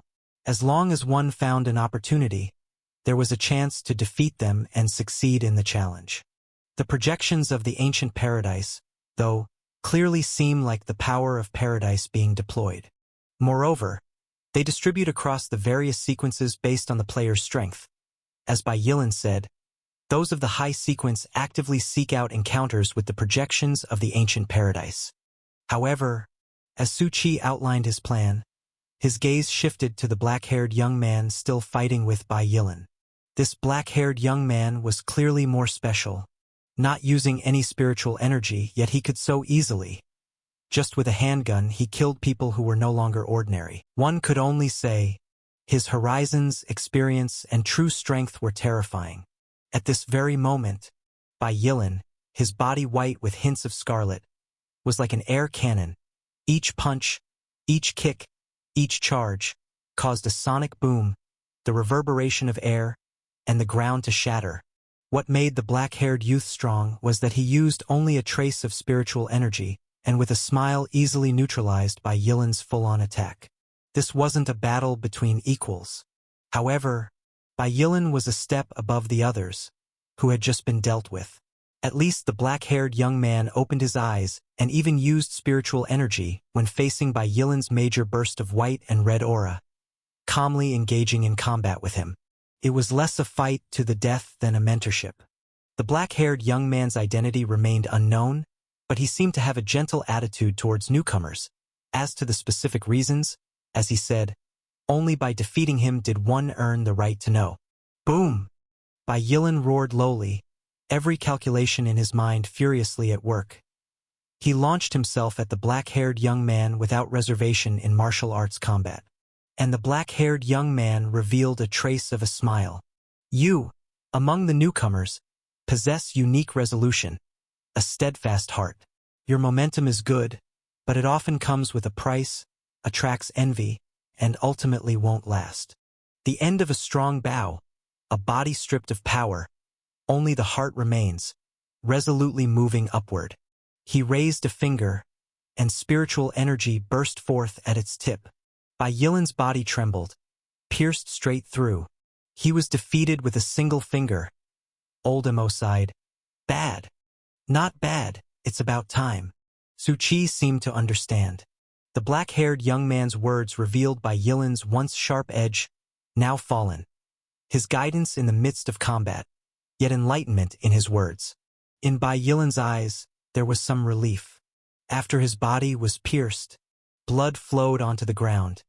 Yet with an expression of utmost respect, he seriously bowed. Thank you, Senior. The black-haired young man chuckled. Why thank me? I'm about to kill you. But he didn't kill Bai Yilan outright. Instead, he retracted his finger and then suddenly kicked out. Bai Yilan's entire body flew backward, heading straight for Su Qi. I got it. Old Emo leaped up and caught Bai Yilan, dissipating the force with his own spiritual energy.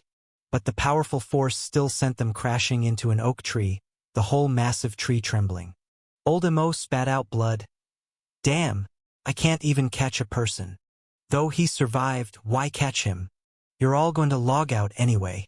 Su Buxian, even in the dueling ground, even if death is just logging out, you can't give up on any teammate.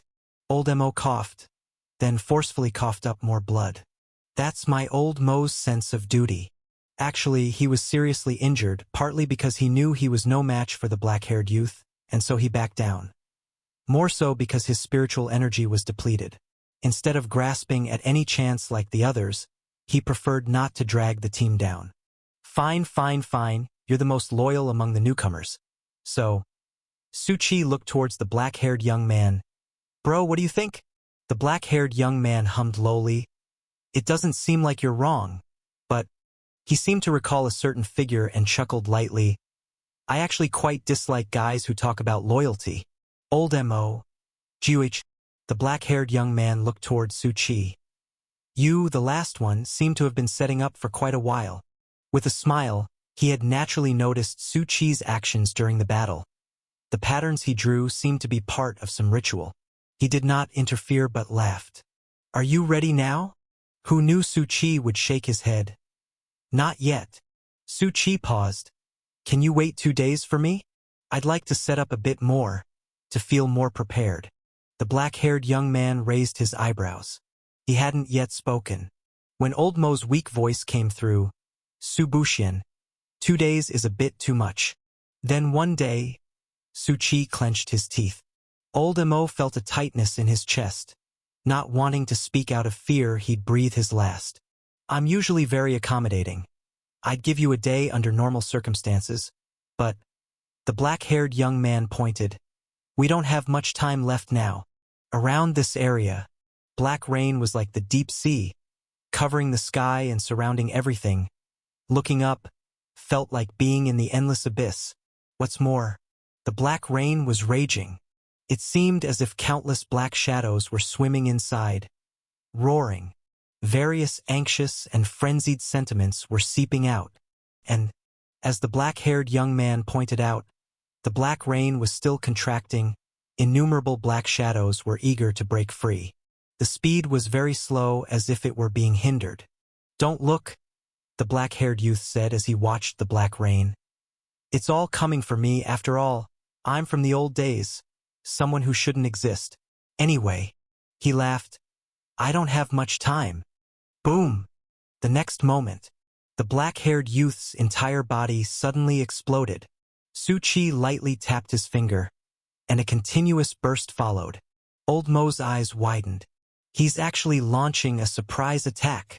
Didn't you say you were also a person who upholds the essence of battle and likes fair fights?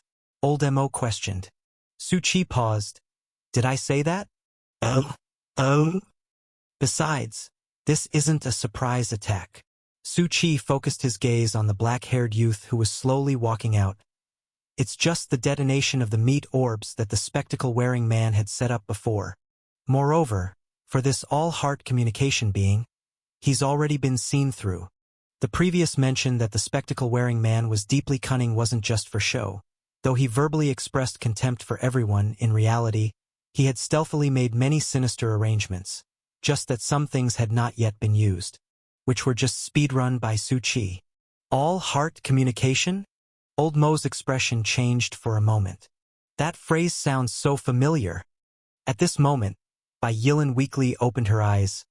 It's the spiritual sequence, a term that describes entering a certain stage. Once spiritual power reaches a certain realm and can be perfectly controlled, one can enter the state of all-heart communication, signifying the ability to see through everything, to discern any flaw in a combat omniscient state, which is extremely terrifying. The black-haired youth blinked gently and smiled. I didn't expect you to know all this, even though you're not of the spiritual sequence. Also, you... He turned his gaze to Su Chi, stroking his chin, with a curious yet ponderous look spreading across his scarred face. You seem to have a hint of spiritual sequence about you, but there are other mixed powers, and it's actually impenetrable. Even he, a mere wisp of will descended here, was stunned by his inability to see through the essence of Su Chi's power. It seemed very complex, multifarious. That's normal, Su Chi said. I often worry because many people want to kowtow to me. Is that so? The black-haired youth looked at Su Chi and lightly said, just a word of advice for the younger generation of the future. Wanting too much is often the same as bearing too much burden. Specialization is far more powerful than so-called versatility. Su Chi. His powers were indeed extremely complex. Evil god, traveling merchant, god of anxiety, master of the present world, master of destruction, yellow-robed master, angel wings, ancient god's heart, and so on all left their power lingering in him. But what to say? I didn't actively seek them, most were passively received, friendly gifts, I accept is not equal to I want. Of course, none of this mattered. I'll keep that in mind for next time. But right now, Su Chi tossed aside the twig. Bro, I'm going to make the first move now. Haven't you already made your move? The black-haired youth's eyes were slightly interested. Those who are left to the end are usually the highlight. They seem to have a certain trust in you, and I can feel that your power is very complex. As he had said, all-heart communication could see through everything, which was exactly why he was able to find everyone's weaknesses and easily break through them before. However, what's different about you is, some people are nervous, some people wary, some fearful, and some people want to have a full-on battle with me, but only you seem to want to defeat me. True to all-heart communication, Su Chi showed a smile. You've even noted that. Old Mo's eyes widened, while Bai Yilin also looked dazed, staring at Su Chi's figure. Facing such a formidable being, they hadn't thought about defeating the opponent. Their objective was merely to perform to the best of their abilities, learn as much as possible, with progress being their marker of success. And Su Buxian, he was actually thinking of defeating him. Okay. The black-haired youth drew the Desert Eagle, with interest pressing his finger on the trigger. Then bring it on, I also want to see. Whether you're all talk, or truly confident. The wind howled through the air.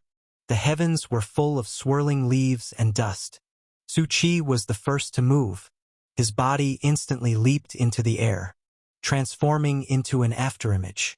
The sword god's smile was directly used as he raised his hand.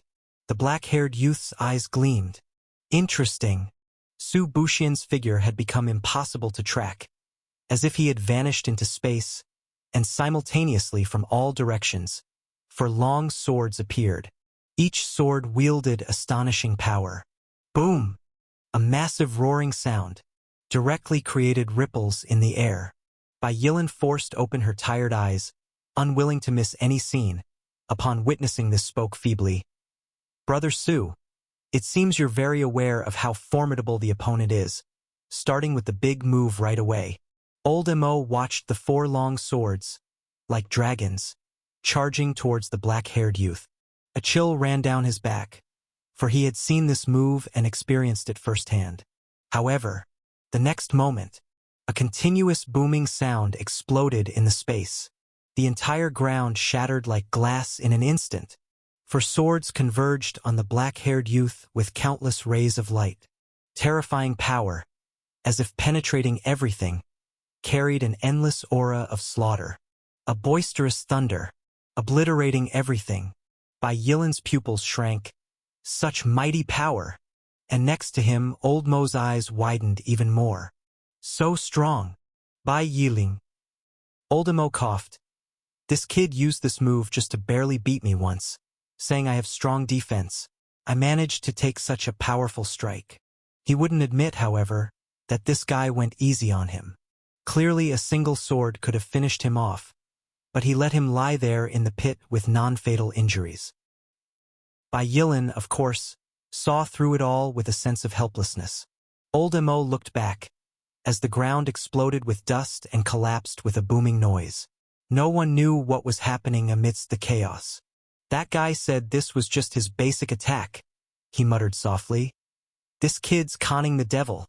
At this very moment, whipped up by the violent winds of the black rain, the dust and smoke quickly dissipated, and at the center of the collapsed area, the two were already in close contact. Su Qi, in a dive, held the Dark Star hammer high and slammed it down mightily.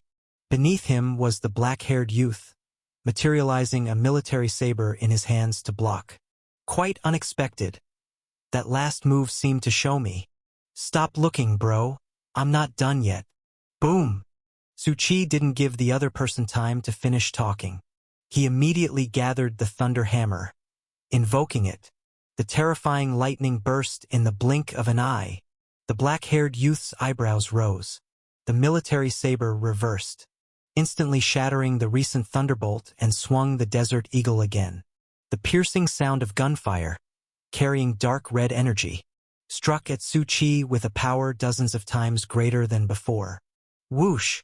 Su Qi narrowly dodged, retreating 20 meters in an instant. The hammer in his hand transformed again. Summoning a scimitar, he swung with all his might, unleashing ferocious sword energy. That slash! In the moment of execution, the sword energy soared to over 10 meters, cutting through all resistance. Good! The black-haired youth's eyes, filled with more surprise, revealed his aura. Spiritual energy burst forth. The military saber swung once more with a similar slash. Sword energy also instantly soared to over 10 meters. The two sword energies collided and exploded with a bang. Bai Yilan murmured, So strong. Old Mo paused. Who are you talking about? Su Buxian? Bai Yilan's eyes trembled. When I fought my senior, he never really used his spiritual energy, nor that military saber. But Brother Su, in these 2 rounds alone, has forced out the opponent's strength. However, He was worried about Su Qi's consumption since these two moves seemed immensely powerful. And on the military saber of the black-haired youth, with spiritual energy attached, he looked at Su Qi. Starting with a burst? Aren't you a little too anxious? But not bad. The black-haired youth expressed his admiration. You've managed to draw out my spiritual energy. Although he hadn't really used his abilities or gone all out yet, it didn't lessen his admiration for Su Qi, for it was no easy feat for someone of the 7th rank to do so. Can you continue, though? The black-haired youth glanced at the collapsed ground and charred earth around him. It seems you've used a lot of energy. To defeat me, this level isn't enough. Don't rush. That was just the warm-up. Behind Su Qi, a blazing fire rose like a mirage, with a dragon's roar, shaking the sky dome, roaring, shattering the fearsome gale. Now, the real show begins. Boom, boom, boom. The roaring grand fire dragon burst out fireballs, dropping like meteors and exploding violently. The entire central area burst into flames, trees and bushes igniting. The black-haired young man shot straight out from the midst of the fireballs. This fire dragon, it has the aura of a divine beast. I didn't expect you to be able to use it too. He clicked his tongue lightly, his expression slightly surprised, but his hands, holding a military saber, did not hesitate to slash at every fireball that came near him. However, it was visible that the saber was glowing with even more pronounced black-red spiritual energy. The fire dragon naturally couldn't withstand the opponent. It's all thanks to my brothers from the same path. Su Qi stretched out his hand, quickly sketching and shadowy. Chaotic figures kept separating densely from his own shadow behind him. Roar! The fire dragon continued to roar. Dragon flame, carrying terrifying high temperatures as if to melt everything, lunged at the black-haired young man. At the same time, it was still not over. Magic Cube! Su Qi raised his hand and activated Magic Cube Star. Including Bai Yilan and Old Mo, they instantly felt as though they were being pulled into a certain space. The next moment, they were shocked to see changes occurring throughout the central area. The space seemed to be divided into thousands of rotating, rubbing cubes. Combining, they headed from the sky dome towards the black-haired young man to attack. Is this the power of 7th rank? Old Mo's eyes widened. Su Buxian, I now understand why so many powers from the present world are after you. The terrifying friction sound of the space, the staggering offensive power was incessant. The black-haired young man paused slightly, looking at all this, then was engulfed by the lethal intent surrounding him, his body being stacked by numerous cubes, encased, compressed, forming a huge airborne high-order magic cube structure, with the black-haired young man at the very core of the transparent cube. Truly, beyond my expectations. Even within the massive stack of cubes, the black-haired young man still emitted a clear voice. Su Qi softly said, Bro, aren't you using your real strength yet? Okay. The black-haired young man replied with a smile. The next moment, the entire sky dome suddenly darkened a bit. The surrounding black rain, as if scared again, numerous black shadows roared furiously, like a tide of corpses wanting to pounce. Swoosh! The military saber in the hands of the black-haired young man showed black-red spiritual energy flowing over it. He slowly swung a slash, the terrifying black-red blade, like a crescent moon. Crack! All the cubes showed cracks. With another crack, the cubes shattered, and a long arc of black-red directly burst forth, forcibly slashing back the still roaring fire dragon, its entire body plummeting into the boundless black rain, disappearing in an instant. And the black-haired young man slowly landed, his gaze turning towards Su Qi, put away the military saber, then pulled a cigarette out from his pocket, lit it using the gunpowder from a Desert Eagle bullet, and took a deep inhale. You've actually got cigarettes. Old Mo was stunned. Aren't the projections from Ancient Paradise supposed to be ancient figures? Bai Yilan shook his head. This is what was mentioned before. Most of the projections' actions and words are almost identical to us, the players in the current paradise, perhaps what we know might also be known to them. Initially, they were just referred to as projections from some parallel paradise, but later, no one knows how they got the title of ancient paradise. Perhaps they are the ancient versions of the paradise. Upon these words, Black Rain, intentionally or not, picked up a coincidental gust of wind. A vast amount of black rain droplets, thundering widespread. What's going on? Old Mo felt the temperature drop. Bai Yilin also shivered, a vague restlessness curling up in his heart. It might be because you know too much, the black-haired young man softly spoke, slowly pulling out his military saber, and directly slashed towards the two. A black-red sword energy, instantly covering hundreds of meters, directly killing both of them on the spot. The bodies of Old Mo and Bai Yilin lay lifelessly on the ground. The only living person present was Su Qi. Su Qi watched this scene without intervening. Is this a silencing? The black-haired young man did not reply, but looked towards Su Qi and deeply exhaled a puff of smoke. Now only you are left. Do you still have strength left? Su Qi. Is this answer very important? The black-haired young man did not speak, but a chilling aura began to emanate. Su Qi paused, also noticing the sharp aura on the black-haired young man, and smiled. It seems this answer is indeed very important, and it indirectly proves that ancient paradise does exist indeed. Upon these words, Su Qi clearly felt a chill approaching from all directions, a sense of ominousness spreading in the black rain, but he did not care. The desire for knowledge is a dangerous wish that can kill. The black-haired young man softly let the embers of his cigarette brighten and burn.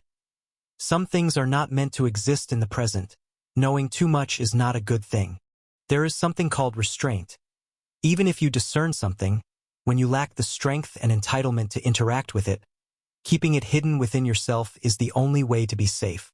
Su Qi looked towards the bodies of Bai Yilin and Old Mo. So you killed them to protect them? Then ask yourself, why didn't he kill you too? The black-haired young man softly said. Su Qi also revealed a smile. Because you shouldn't exist in this world, but if you can take on this cause and effect, in other words, if you defeat me, everything else will undergo different changes. Su Qi had roughly figured out the secret of the ancient paradise from the information he understood. The ancient paradise must exist, but it does not, because the ancient paradise has been erased by the old days. Everyone has completely disappeared from the current world, not a trace left behind. That's why, despite the incredible strength of these ancient paradise projections and their complete range of power systems, as well as some familiar behaviors, no one has ever seen them in ancient history. Everything points directly to two words, the old days. Su Qi had experienced it firsthand, in the black and white hospital covered by the old days, where anything not given sanctuary would be completely erased upon entering, including memories of it. What's more, once one tries to trace the marks of the old days, to search for actions of existence that have been erased, then the terrible monsters from the old days will become frenzied, boiling over with an extreme horror, an ominous fatal danger that will encircle you. The scene, then, is much like the present. Bai Yilin and Old Mo provoked the terrifying fluctuations of the black rain around them by probing into the ancient paradise.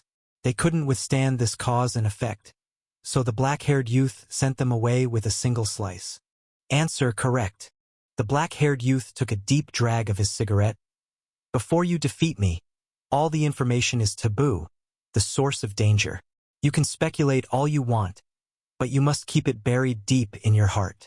That's why information about defeating an ancient paradise projection, like top-secret files, has hardly ever spread. The waters here run deep as the abyss bottomless. But, Su Qi said softly, what if I defeat you? The black-haired youth smiled.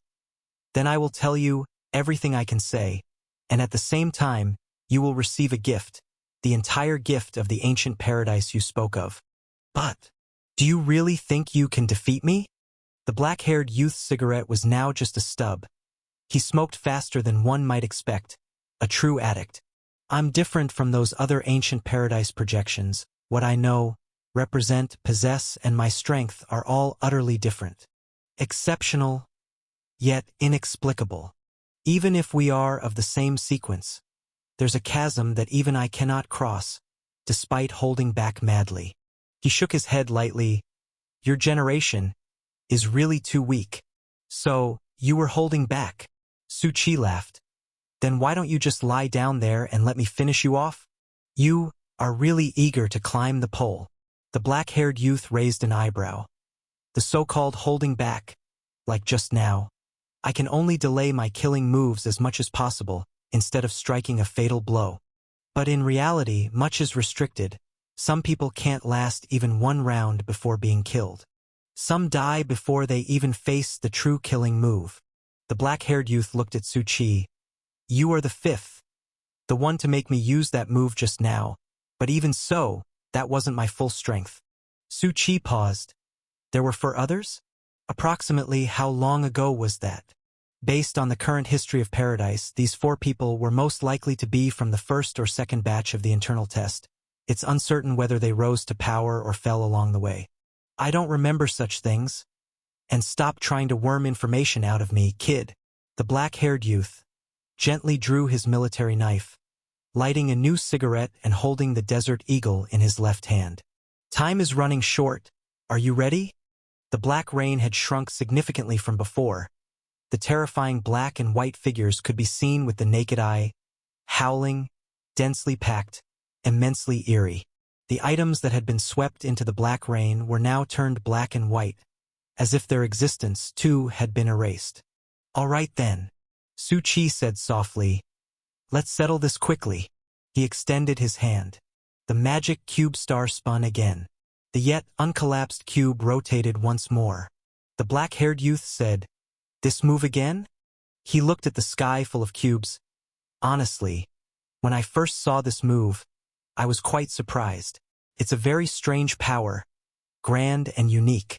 You shouldn't be able to control it. And, indeed, you can't activate its full power. The black-haired youth looked at the huge number of cubes. Right now, you could only control, at most 30-odd cubes, producing killing moves effective enough to fatally wound those of the same sequence, but not enough for me. That's right. Su Chi paused. After all, the space created by the magic cube star exists permanently. Rather than calling it a kind of ability, it's more like a large array. To activate it with my current weak self is indeed somewhat difficult. So, Su Chi paused. I have been training very hard, memorizing multiplication tables every day, learning binary, studying advanced mathematics, and so on. The black-haired youth. He exhaled a puff of smoke, somewhat helplessly. Is this something that can be solved with training? And what use is learning all that? It's not me who learns. Su Chi revealed a faint smile. It's them. Behind him, shadows kept spreading. Masses of black shadows flickered densely, materializing. They all stood at various positions. Even Gon Wansue took on the posture of a chilly arch, standing at the forefront of 1,000 black shadow figures. The black-haired youth's brow furrowed slightly. This is. He could feel a familiar, yet foreign power among them, as if he saw a face from afar that seemed very familiar, but upon closer inspection, he realized that the person just bore a striking resemblance. It was an entirely different person. Now, this black shadow gave him the same sense of familiarity. This is my Black Shadow Core, said Su Chi softly. At the same time, first cube formation. Gon already spoke with practiced ease. Numerous shadows extended their hands. After taking their places, they emitted strength, activating the complicated patterns in the magic cube star space, which were densely packed and also connected to the hubs. They began to operate skillfully. Each person represented a cube. Various combinations and permutations were being formed. Second cube formation. Third cube formation. Wan and Chui also shouted under Su Chi's authorization, the magic cube star could be completely operated by others, a permanently existing spatial domain, as long as it was activated. They could freely combine offensive and defensive postures. Now, 1,000 cubes were rolling tumultuously, Although far from being as free as Su Qi, the rumbling noise already burst out in the entire central area. With a collapsing friction sound, they charged towards the black-haired youth. So that's it. Indeed, this can bring out more strength, the black-haired youth spoke. But it still lacks a bit. He possessed all heart communication, and the same move would not work a second time. He was just about to burst forth with spiritual energy on one of the paths, breaking free. Click! A clear mechanical noise rang out. Rumble. Dark Star. First form. The Hustler's #1 machine descended from the sky dome, its enormous frame arriving with a piercing sound of electric currents, while simultaneously bursting out with terrifying light. More. The black-haired youth's eyelids twitched slightly. This thing also gives me a familiar feeling. However, now was not the time to think about this. The black-haired youth had already perceived a threat. His entire body roared, producing black and red ripples centered around him. He erupted violently, spreading outwards. A terrifying burst, like a hurricane lifting the sod on the plains. At this moment, electric lights slash at the back of #1 machine, already seized with a crackling, terrifying electric sound, was fiercely struck down. Wild energy, bursting with a blue-white shockwave. In the midst of being locked down by a large number of cubes, it struck towards the black-haired youth with the speed of lightning. Of all the people I've met, you are the first with such terrifying strength. But the black-haired youth's hair danced wildly. His eyes became deep and fearsome. His aura surged skyward, and his military saber even formed a massive phantom figure, colliding with the electric light slash with an indomitable force. The military saber's burst of strength suppressed it in an instant, and the energy hub in the chest of #1 machine was still faintly glowing red, sounding out a warning alarm. Warning! Warning! Energy output has reached its limit. Despite the black-haired youth's smaller stature, a terrifying phantom appeared behind him, seemingly his true ultimate form, with an aura like that of a divine presence. This is still not enough, kid, the black-haired youth chuckled. But in the next moment, his smile paused, because there was Su Qi, sitting crossed-legged in midair, dressed in a yellow robe, with a phantom also materializing behind him. Is that enough? Boom, boom, boom. A huge shadow materialized behind Su Qi, its terrifying presence erupting loudly. The divine artifact of the yellow-robed master, which Su Qi had not been able to activate before, was now within his grasp after purchasing lessons from Old Huang and enhancing his strength. And an information box about the yellow robe appeared before Su Qi's eyes. Name: Yellow Robe. Quality: Legend. Consumption: consumes 1% of spiritual power per second. Besides that, there was nothing else. Spiritual power was actually linked to Old Huang's soul fire. The stronger the spiritual power and the higher the sequence, the advancement of life and the progress of soul power would vary based on many factors.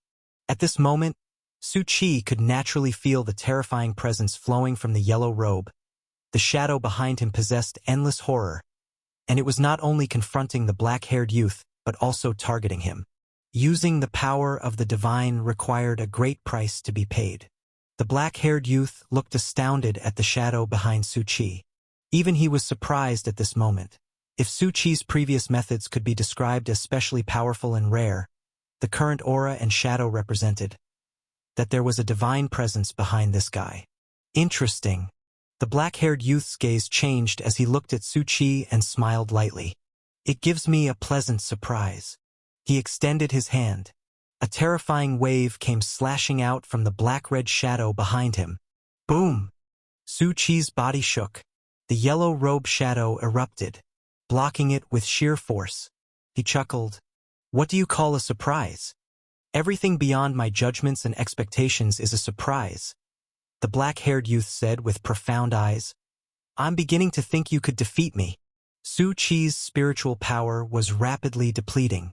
The cost of the yellow robe's strength was greatly shaking his spiritual body.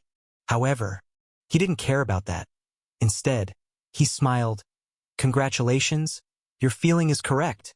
The booming strength that both erupted with collided against each other. The true strength of the black-haired youth was beyond what a 7th rank could endure.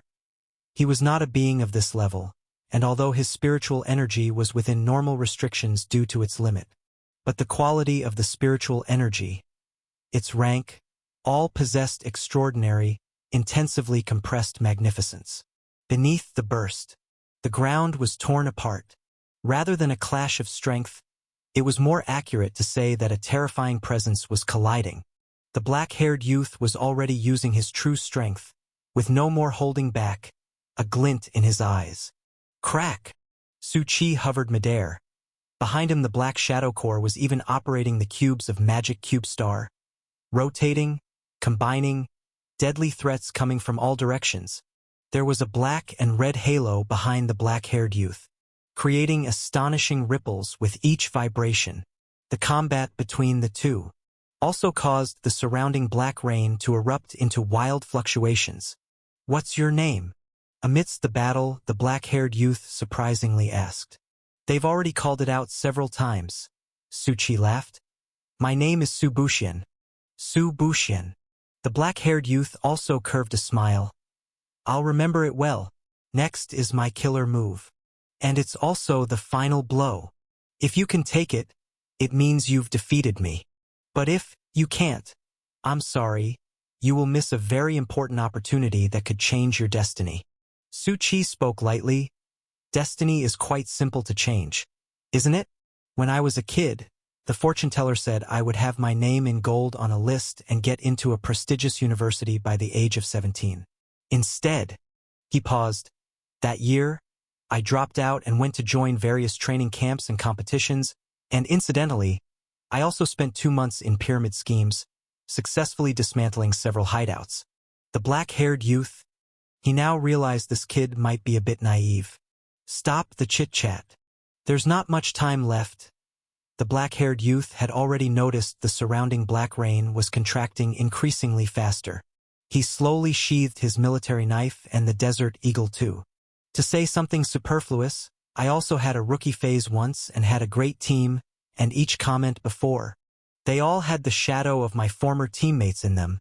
Only, they're all dead." The black-haired youth's words came softly. "So, all that you have now, without absolute strength for sanctuary, without being able to avoid fatal destruction, you must do everything possible to avoid it." Su Chi just nodded gently. The bursting presence and the undercurrents of the chaotic were already quietly erupting. "I know all that." The black-haired youth smiled. "That's good." He raised his hand. All the black-red strength of his entire body was contracting. His killer move was manifesting. The air seemed to be compressed to the extreme. All the winds suddenly stopped, and the original noisy sounds by his ears were diminishing until they disappeared. This area, it was as if only he and Su Chi remained. "My strongest isn't the power that I just burst out with." The black-haired youth pointed to his head. "The strongest killer move is spiritual power. That's my real ability." Su Chi didn't speak. He wasn't surprised. The phrase all-heart communication had been mentioned before, and it was a rank tailored for spiritual power sequencers. The opponent's all-heart communication, which could see through everything, naturally had terrifying spiritual power. Now, a horrifying wave of spiritual power was spreading. Unlike the black-red brutal energy from before, it enveloped like a mist, yet silent. "You'd best be ready to defend immediately." The young man with black hair was extremely serious and already reminded Su Chi verbally. "And use all your spiritual energy to drive it, including that divine artifact on you. Use it for this purpose. From all the methods you currently have, all spiritual power defense equipment and skills must also possess extraordinary and special strength. You can use them all without reservation." The young man with black hair spoke solemnly. "This is your only chance to stay alive." Su Chi also felt it. "I understand, but..." Su Chi paused. "Sorry, I don't have any of those things you just mentioned." The expression of the young man with black hair briefly froze, and he forced out after a moment. "Then you are somewhat lacking in balance." "Yes, it's skewed towards psychiatry." Su Qi's eyes became deeper. A powerful burst of spiritual power erupted from him. The young man with black hair's eyes flickered slightly, somewhat surprised. To be honest, he had not expected Su Qi's spiritual power to be so high. From past outbreaks, Su Qi had never used any skills or abilities linked to spiritual power. He also couldn't feel it in his aura, any characteristics related to the spiritual sequence. More importantly, in his understanding, everyone's path was set to only excel in one. There was no such thing as an omnipotent being. The sequence pathways had long been established with limits and rules. The terrifying power that erupted should not have blended with the majestic spiritual power. But this guy, he was actually walking both paths. No wonder. I said your power was complex and modeled. The young man with black hair had already triggered his own killing move, whispering gently, "Here it comes, Su Buxian little guy." His figure did not move, but the entire surrounding area was changing. The whole ground was collapsing crazily. The terrifying black rain transformed into an endless black city, and it was turning upside down, folding, like mirrored flower water moon. Swish! There was a high-speed train. It was clearly far away, but in the next moment, it changed in Su Qi's viewpoint. The whole mirrored flower water moon approached him. A train slammed directly past him from the side. He didn't hesitate at all. He dodged in anticipation. Inside the train, someone was cutting steak with a dinner knife, and the knife slipped. It fell from their hand. In that instant, Su Qi saw above his head a giant dinner knife, blazing with endless sparks, also crashing down thunderously. Dodge, kid. Find methods and rules to dodge. The young man with black hair said softly, "Everything here is deadly. If you don't dodge, you won't even have a chance to survive." Su Qi narrowed his eyes and did not take a risk, but instead, his entire body stepped on the walls of the city, defying gravity completely, suddenly bursting forward with astonishing speed, and even grew wings on his back. Boom! The tip of the knife crashed down, like piercing glass. Everything in the entire view shattered. All of this is deadly, but it is also able to be manipulated at will. The wings behind Su Qi dissolved. The young man with black hair laughed approvingly. "It seems just as I thought. You quickly learned the rules here. As long as you dare to imagine, as long as you have astonishing willpower, everything can manifest. Next, it's to see how you can use these rules to survive." Amongst the shattering of the mirrored flower water moon, there were inverted icebergs, surrounded by majestic planets, as if floating and sinking around the iceberg's sea. "Actually, I'm quite familiar with this stuff." Su Qi stretched out his hand, and a small spinning top slowly appeared in his palm. Fingertip universe activated. At that moment, the sea below Su Qi changed too. Rows of volcanoes erupted thunderously, forming another scene like a realm of both ice and fire. The young man with black hair raised his eyebrows, somewhat surprised. "I sometimes doubt whether you are from our era at all," he said. "Your power, it does not belong to someone of such a low sequence like now. Either you are a divine son, or you have some special background." Although a magnificent scene was clashing, it was essentially all an illusion, a manifestation of the battle of spiritual power. The two of them, however, did not move at all. Of course, Su Qi was also being suppressed. Volcanoes were being shattered. The chill of ice was freezing everything. Even the rotation speed of the fingertip tops was slowing down. "Who are you calling a second-generation god or official?" Su Qi replied calmly. "This is all the result of my own efforts." The black-haired youth looked at Su Qi with a sense of righteousness. Somehow, he felt a bit wronged for this youngster. Really? He was actually somewhat unsure. Many of Su Buxian's items were not ordinary at all. For someone of a low sequence to even catch a glimpse of a divine entity was something to bring honor to one's ancestors. Not to mention possessing a divine artifact and many extraordinary items. But if that's the case and you don't have any further measures, the black-haired youth looked towards Su Qi's world. A massive amount of ice cold had crazily spread past, and everything it passed through was completely frozen. Then you'll ultimately fall at this last step. Su Chi sighed. I've seen that too. Fingertip Universe was ultimately just a perfect quality tool. Even under the activation of his spiritual power and yellow robe, it erupted with astonishing power, but it ultimately couldn't withstand the deadly moves of this black-haired youth. The other, his identity, his past, his very existence had been clearly labeled with two characters. Divine. Such beings were naturally completely different from the projections of ancient paradise. Even the divine were erased by the old days' existence. The secrets they held, the value was frightening to the extreme.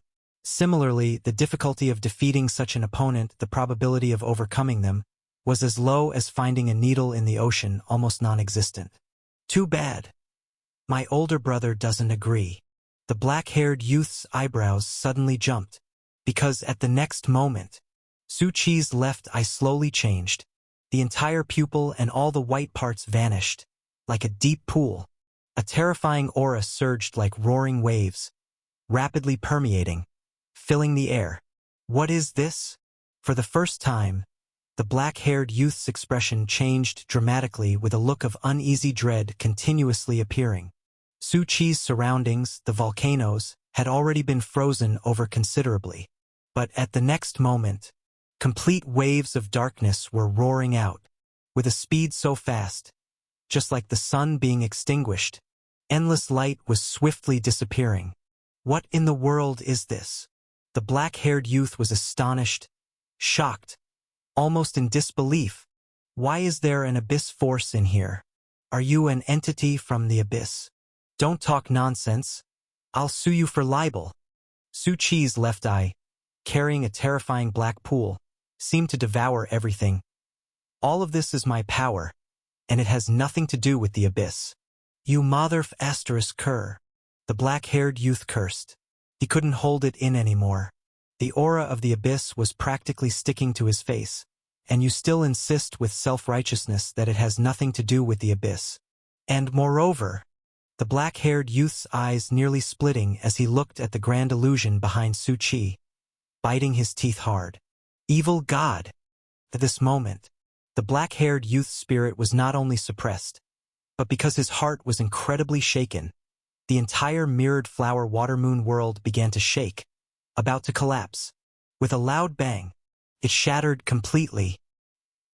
At the next moment, the two figures appeared in their original area, exactly in the same positions as before, hardly having moved, and naturally, everything around them remained as it was.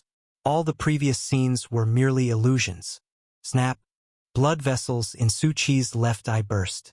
His body slightly trembled, and he seemed unstable, nearly falling down. Inside the spiritual eyes, a trace of power was released due to his ascension. But just now, he had forcibly opened some more. Within were the real powers of the evil god, not under his control. He was nearly swept away. But at this moment, the black-haired youth had already burst forth, blood flowing from his orifices, yet filled with infinite murderous intent. His vicious scars were bleeding profusely. His eyes were as cold as ice. The desert eagle pressed tightly against Su Chi's forehead. You are the son of evil God. The young man with black hair spoke with a terrifying breath and an utterly cold, deadly intent. The desert eagle was pressed against Su Chi's forehead, and even though he had suffered a backlash, he was incredibly ferocious. As if a deep sea's worth of resentment was bursting out towards Su Chi, the surrounding black rain surged wildly, as if startled by the strength, frantically contracting. And Su Chi's reaction was somewhat not holding up. It's not like we're bros. You almost made me laugh. The young man with black hair saw Su Chi's somewhat peculiar smile. To directly call me the son of evil God based on this alone is a bit of an overstatement. And the next moment, Su Chi reached out and grabbed the black-haired young man's wrist, and with a swoosh of the dark star, it came unsheathed. He deflected the desert eagle away. You're not in good shape, so stop pointing that thing at me. The black-haired young man's face was bleeding from all orifices. His projected spiritual energy was nearly depleted. His spiritual power backlashed, and now he was actually suppressed. To be correct. The young man with black hair stared at Su Qi's left eye, which was suppressing him. With a soft and hoarse voice, he said, "This is enough. This strength is too familiar, this eye too indisputable, the power of the evil god." Extraordinary traits are the powerful strengths possessed by each sequence at their pinnacle, while divine entities even evolve different powers. For each divine entity that is foundation, strength, origin. Like the master of destruction I previously encountered. Her young form wielded the power to retrospect. Although just an ordinary girl, she could reverse the entire world faced with any danger. And the young woman form held the power of destruction. From what I can tell now, the master of destruction strength was only around the 5th rank of the sequence at the time, but with the power of destruction, even the endless black fog of the old days could only contain her. As for her complete form, Su Qi couldn't imagine how terrifying her strength was. The black-haired young man spoke with a raspy voice. "That evil god, to give one of his powers to you, even if you're not his offspring, is an extraordinary bloodline connection. The entities from the abyss, he had a deep wariness and understanding. That group was all heartless and cruel terror gods. If anything could really touch them, it was just the bloodline." But Su Qi looked calmly at the other. "I'm somewhat uncomfortable with what you're saying. Do you know what high mountains and running water find a knowing ear means? Do you know the story of Boya and Ziki? Do you know what brotherly affection means?" The black-haired young man's brows furrowed even more. "Of course, you've said none of that." The black-haired young man.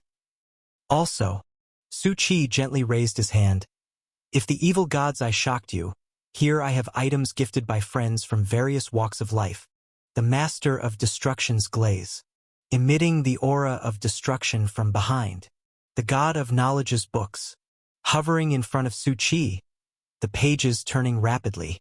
The aura profound, chaotic liquid surging and crawling.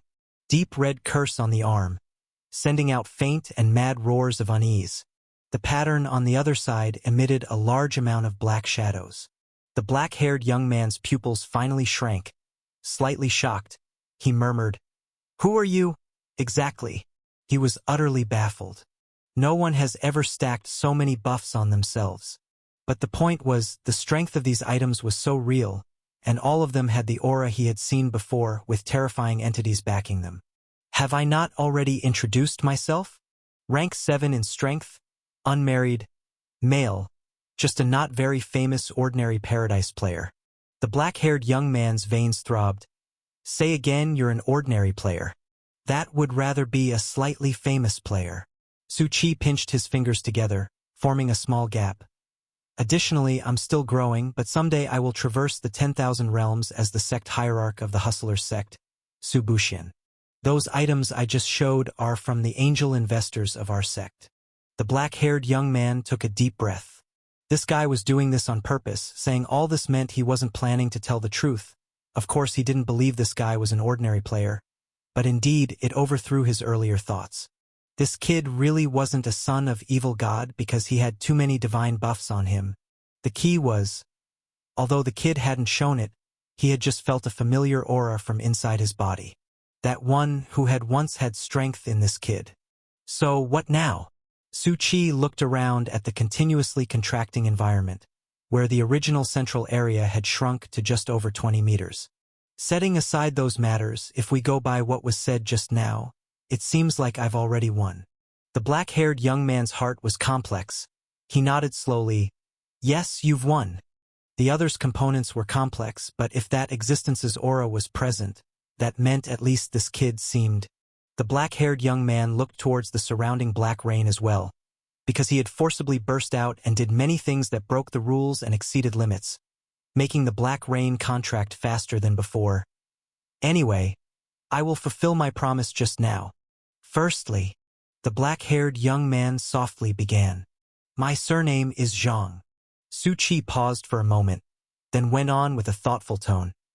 "Unique and unmatched, walking right down the center of the road?" The black-haired young man was stunned. "What are you talking about?" "Rapping, it rhymes." I'm still designing a verse with the surname Su. His veins throbbed again, looking at Su Chi as if staring at an idiot. Was this kid really a bit abnormal, and yet he was favored by that existence?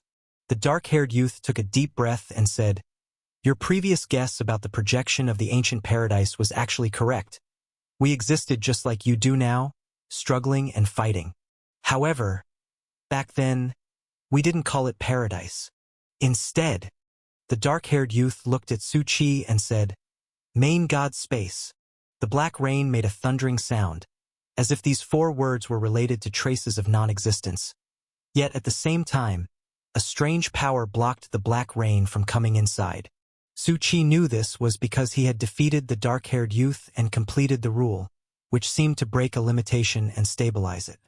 The dark-haired youth softly said, "At that time, we had nothing and couldn't return to reality, enduring cruel experiences through round after round of instances. You might not know." He gave a self-deprecating smile. The instances of our reincarnations were all based on various horror and thriller movies we had seen in the real world. "Then what happened?" Su Chi asked. "Afterward, it's too long a story, I'll omit some details." The dark-haired youth took out a cigarette and lit it, squinting his eyes and said, "To put it briefly, we were erased from existence in the final battle." "Su Chi, you've omitted too much." "No choice." The dark-haired youth looked at Su Chi's complaint, but exhaled a puff of smoke contentedly and smiled triumphantly. "We don't have enough time, so I'm omitting this part. Now, I need to mention 2 undefined words. Origina." Su Chi paused. "It's the bloody old days." The dark-haired youth's face darkened, and the moment the words old days were mentioned, a thunderclap roared out of the clear sky. The dark-haired youth's voice was slightly heavy as he looked around at all the horrifying surroundings. The erased existence isn't completely gone. They are all locked up in the terrifying old days. Everything sent to the old days loses all traces, and everyone also loses their memories of them. Su Chi was not very surprised. Memory itself is also a trace. After all, he had already seen firsthand the terrifying disappearance of those things. However, the question marks and exclamation marks in his eyes were not limited by this. "In your paradise, is there a region that is endlessly covered in black and white?" the dark-haired youth asked, squinting his eyes. "Yes, that place is called the Land of Old Days." "Pretty straightforward," the dark-haired youth said calmly. "You should head to that region as soon as possible. All the treasures of erased existence are kept there, and all the truths of the abyss and paradise are hidden within. Stop beating around the bush. Speak plainly." "In short," the dark-haired youth coughed and said, "the Land of Old Days, it has evolved from instances of erased existence. If you can find the coordinates and complete the instance, you'll be able to obtain the items of the old days and find traces and existence again. And," he softly said, "it's not just the players of paradise, it's very likely that players of the abyss will also appear." Su Chi's eyelids twitched sharply. "Abyss players? You don't know?" The dark-haired youth slightly narrowed his eyes. "I've never heard of it." Su Chi paused. "There is a hub in the paradise called Free City, which is very close to the abyss." "That's normal," the dark-haired youth said softly. "The main God Space is actually a hub. There are also things like reincarnations, horrors, and spirit realms, all located in different hubs of the Land of Old Days." "Of course." The dark-haired youth looked into the distance. "Including the abyss." The words were filled with a certain gravity, as if they were hefty and significant. "And the hubs themselves have different levels of strength. The most powerful hub is undoubtedly the abyss." Su Chi pondered and said, "I see. Then I have another question. The evil god and those terrifying beings of the abyss, from a certain perspective, do they also count as existences of the abyss hub? After all, they had intricate connections with the power of the abyss." Su Chi had already guessed quite a lot, but still wanted to hear a confirmation. The dark-haired youth nodded slightly. "Yes." Su Chi's expression didn't change, but his mind was thunderstruck. He felt as if all of his past thoughts had been shattered, and the significance of the land of old days had instantly increased by countless times. And most importantly, he had not known the true face of the abyss before. Now it was slowly emerging. Originally, the most important part of the phrase abyssal paradise isn't paradise, but abyss. Boom! The sound of the black rain being confined reverberated clearly again, deafeningly loud. This indicated that the force confining the black rain was weakening, and their conversation was about to end. Here, take this. The black-haired young man handed an unpackaged box of cigarettes to Su Chi. What's this? Giving me a smoke? Su Chi paused. I only smoke Huazi. The black-haired young man grimaced and stuffed it in Su Chi's chest, then took a deep drag of his cigarette. This is the coordinate of the main god space. You can use its guidance. See if you can find it in the land of old days. The method of guidance is to enter the land of old days, then light a cigarette, and the smoke will guide the way. Understood. Su Chi pocketed it. The value of the land of old days had reached a horrifying extent. For comparison, the strength of the black-haired young man alone showed that every being in the ancient paradise, all past hubs are referred to as ancient paradise, further explanations not provided, possessed incredibly powerful abilities. Now, the players at the 3 hubs of paradise had somewhat of an end of Dharma era feel, unable to raise their heads among the many forces in the present world. And Su Chi narrowed his eyes. The information brought by the black-haired young man was incredibly vast, providing explanations for many details of his past. For instance, the finger bone and music scores he had received in the real world, which the traveling merchant had exchanged for a high price, were they hidden coordinates in the land of old days? Also, when he had received the angel's fallen gift, his personal space had taken him to a strange dark space, where he found it and brought it back as a reward. Seemed that place was also the land of old days? The land of old days is a treasure trove, and also a vast area full of countless competitions. Okay, it's about time to wrap up. The black-haired young man looked at the black rain, which was starting to contract, now leaving only about 5 meters of space around.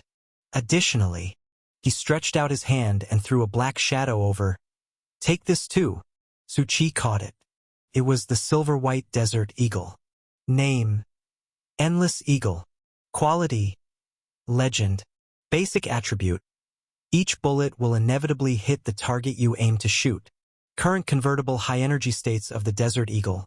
Only one state can be changed at a time. 1. Meteor. Able to absorb different particles to form bullets. 2. Sniper God. After the bullet is shot, increase 1% in power every meter. 3. Divine Transformation. Not yet activated. Each switch of high-energy state will change the shape of the Desert Eagle. Note: this gun was once an ordinary pistol capable of killing zombies, but now it possesses extraordinary power. Nice gun. Su Chi looked at the attributes somewhat surprised. Forget nice gun or not. The black-haired young man, looking at the surrounding black rain about to attack. You need to go. Getting caught in the black rain is not a good thing. The black-haired young man lightly prepared to disperse his power. And I'm about to disappear. Su Chi also saw the park's urging message box popping up continuously, and the force transmission was about to be executed. Don't rush. He snapped his fingers, producing a small star, threw it to the black-haired young man, and left a message before disappearing on the spot. This is for you, as a return gift. Return gift. The black-haired young man looked at the star thrown by Su Chi, twinkling like fire, yet not hot, seemingly indestructible in his hand. The surrounding black rain had already turned into an endless sea of black and white. It was like annihilating this last inch of space and spreading over. He gently said, "Why give me this? Nothing can escape the devouring of the old days. Everything you give will just completely disappear." However, he clutched it. "Thanks, kid." In the next moment, the endless sea of black and white completely submerged him.